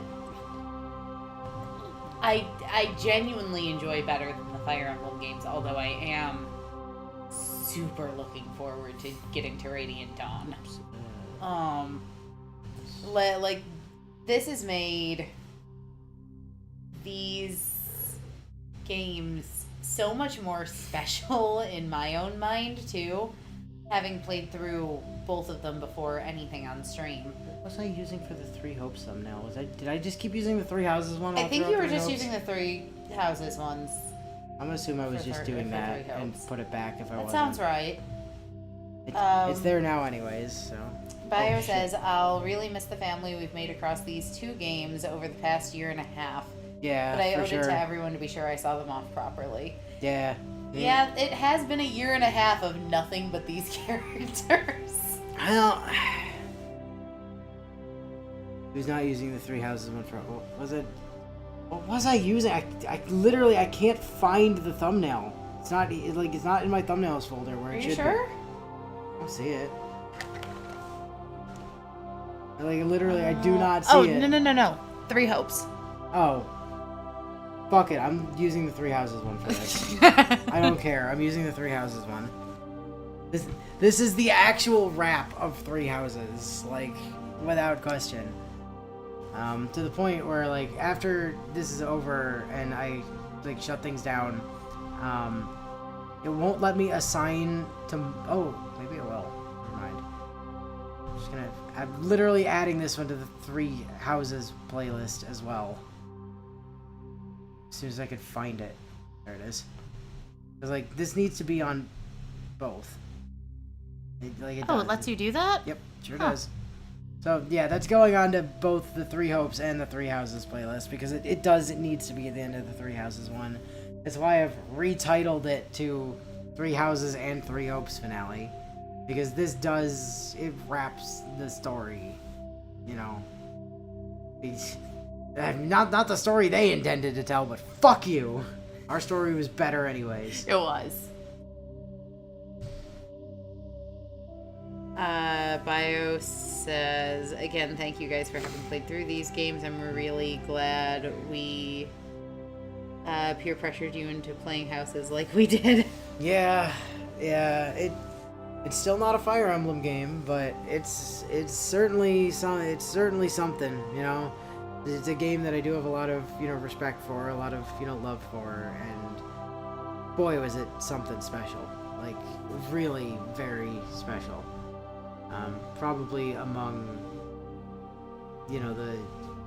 easily among the best stuff that like the channel is it's up there for me with like Magical Diary, like the original like Magical Diary series for being something that's really important channel wise. Is up there with Stay Night, for what Stay Night did. Also, at this point, the majority of what the two of us have done on this channel by a mile. Oh yeah, for sure. It's not a Fire Emblem game, but yeah, and like exactly that, right? Like it's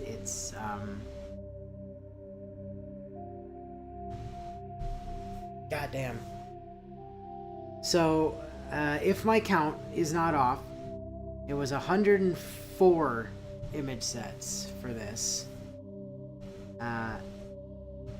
And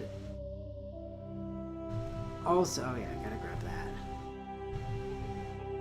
And get that added into the bonus set. 104 like actual numbered images for this.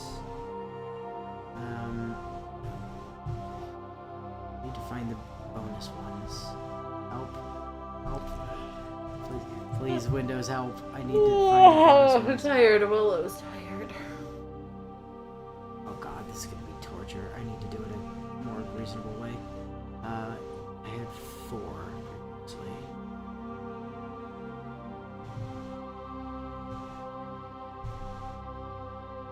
Yeah, so this would be number 5.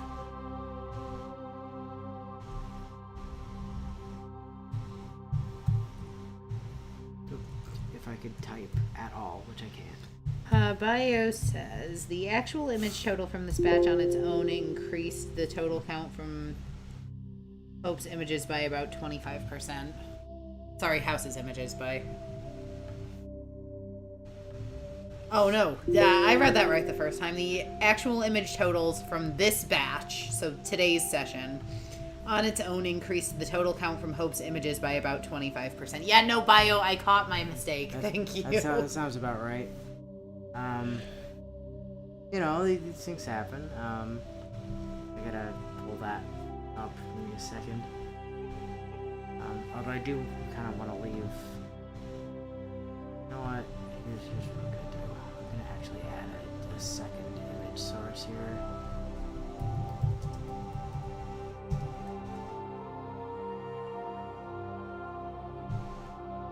this one to be.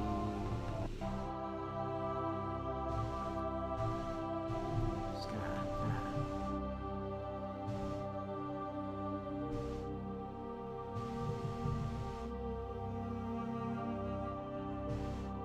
there we go. That's better.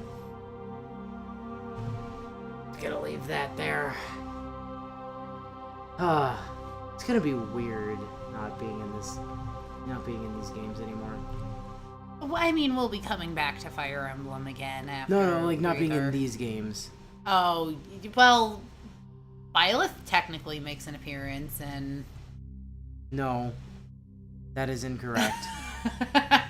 Some imposter makes an appearance. Okay, fine. Claude Edelgard and Dimitri make an appearance. Claude Edelgard and Dimitri do make an appearance, as well as some imposter claiming to be Byleth, who is very clearly not Byleth in any capacity, Oh, Bio. but is broken. So there's that. Ugh, dude, like, you fucking got me several times. Like, several times. The one bit, like, where I literally just could not read for a second, like, everything was blurry. Like, I could not see. Because you got me, so. It, fucking killed it. You did. Knocked it out of the park. Gave you the impossible task of somehow fixing the ending to that game, and you fucking slaughtered it, dude. I promise I'm not going to give you a job like that on Mass Effect. I promise. Liz, I don't know if it. I don't think it would be possible to do something like that with Mass Effect. Like it does not behave itself. Like, No. Right. Bio, what I want from you with Mass Effect isn't memes. No, not that kind of work. No, hard no. We love you. Please stop. I literally just want Dokapon style recaps of what we got up to in Mass Effect to remind me between weeks what we did, because this is the first and this is actually accurate. This is the first game Inu and I have played on stream. I have not played before streaming, and when we live stream, I generally kind of go into this like zen where because I'm talking to chat or talking to Inu, I don't remember jack shit about what we got done. Welcome to the recording fugue state. So I am going to need actual concise funny recaps to remind us what we did, because I have zero context for the Mass Effect universe and will remember nothing. Now you'll remember some things for sure, but really just so worried that I wouldn't have been able to make the last two sets and the final one in particular. No, dude, fucking, I mean, I can't speak for anyone that's not the two people in this room, but fuck, man. Like, good God. Now I've got to go through the extremely tedious process of creating another Imgur gallery and uploading all this shit into that. And then getting that somewhere, and then also dropping. I did a drive link for it last time too, didn't I? Yes, you did, which was God, how I accessed it. I gotta log back into that account and then do that too. Sorry, Jesus. not sorry. Yeah, no, it's worth it. I've got to. It has to exist. Like, it's not, acceptable otherwise.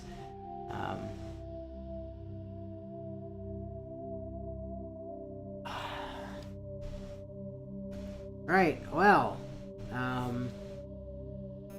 We're almost 15 minutes over. next time... Next time, this. Next time, start a new career. As, Rex just kind of... No, never mind, he's gone. I was gonna say it's Rex chills in the background, but no, oh, hey, it's Tolly. Hey, Tolly. You keep saying names like any of them mean anything. Oh, they do. Believe me, you'll, didn't want to point it out earlier, but I was able to finally bring the joke of Marianne never having been able to get the food she can eat full... never having been able to get food she can eat full circle. Yeah. Why is it a bugbear? What a bugbear. The big spooky face that was fading out was clearly just a bugbear. I didn't see it. Yeah. So, I suppose next week we start on. Oh, there's Caden. I was about to say, he looks like Karth. I assume that's the Karth That's substitute. Karth, yeah. It's also literally Karth. Yeah, next week we start on Mass Effect, which is gonna be something. At least Mass Effect isn't like terribly long, right? It's only like bugbears. I thought the council already dismissed those claims. No, it's those damn Saracs or whatever they're called, the fucking things that don't exist. The stupid, like, lizard monsters that aren't real and nobody believes in, including the lizard man in the group. Celasta. Yeah, I know. Yeah. Next week, character creation and, like, at least getting through Eden Prime, probably. I can't imagine we don't. There's no way we don't make it through Eden Prime. It's ridiculous. No. Is it possible to add after Mass Effect Episode 1, we're actually playing Mass Effect this time? Because I think we lost some people back at the beginning of the stream when it became readily apparent about an hour and a half in that we weren't gonna actually be getting to this game. I mean, look, things happen, you know? It's cool. We all good. There was a question mark in the event, like, thing on Discord. It clearly said Sarge, yeah, it clearly said Mass Effect question mark. Like, it's because the stream didn't say it. I fixed the title. It's fine. Besides, Mass Effect is on screen, technically. It made it. I mean, technically, the audio was playing most of stream. Yeah, except for when I had it muted because I had gone over to settings. You had to fix the fucking audio so that it wasn't obnoxiously awful loud. Yeah. Well, next week, Willow makes poor choices that Inu has to live with. Well, yeah, you know. And also oh god, this one's gonna pull up. That one is gonna pull up. I was gonna pull up a different image thing, but it's still set to this one in the back. I don't want to take that off yet. As long as you don't make the poorest choices.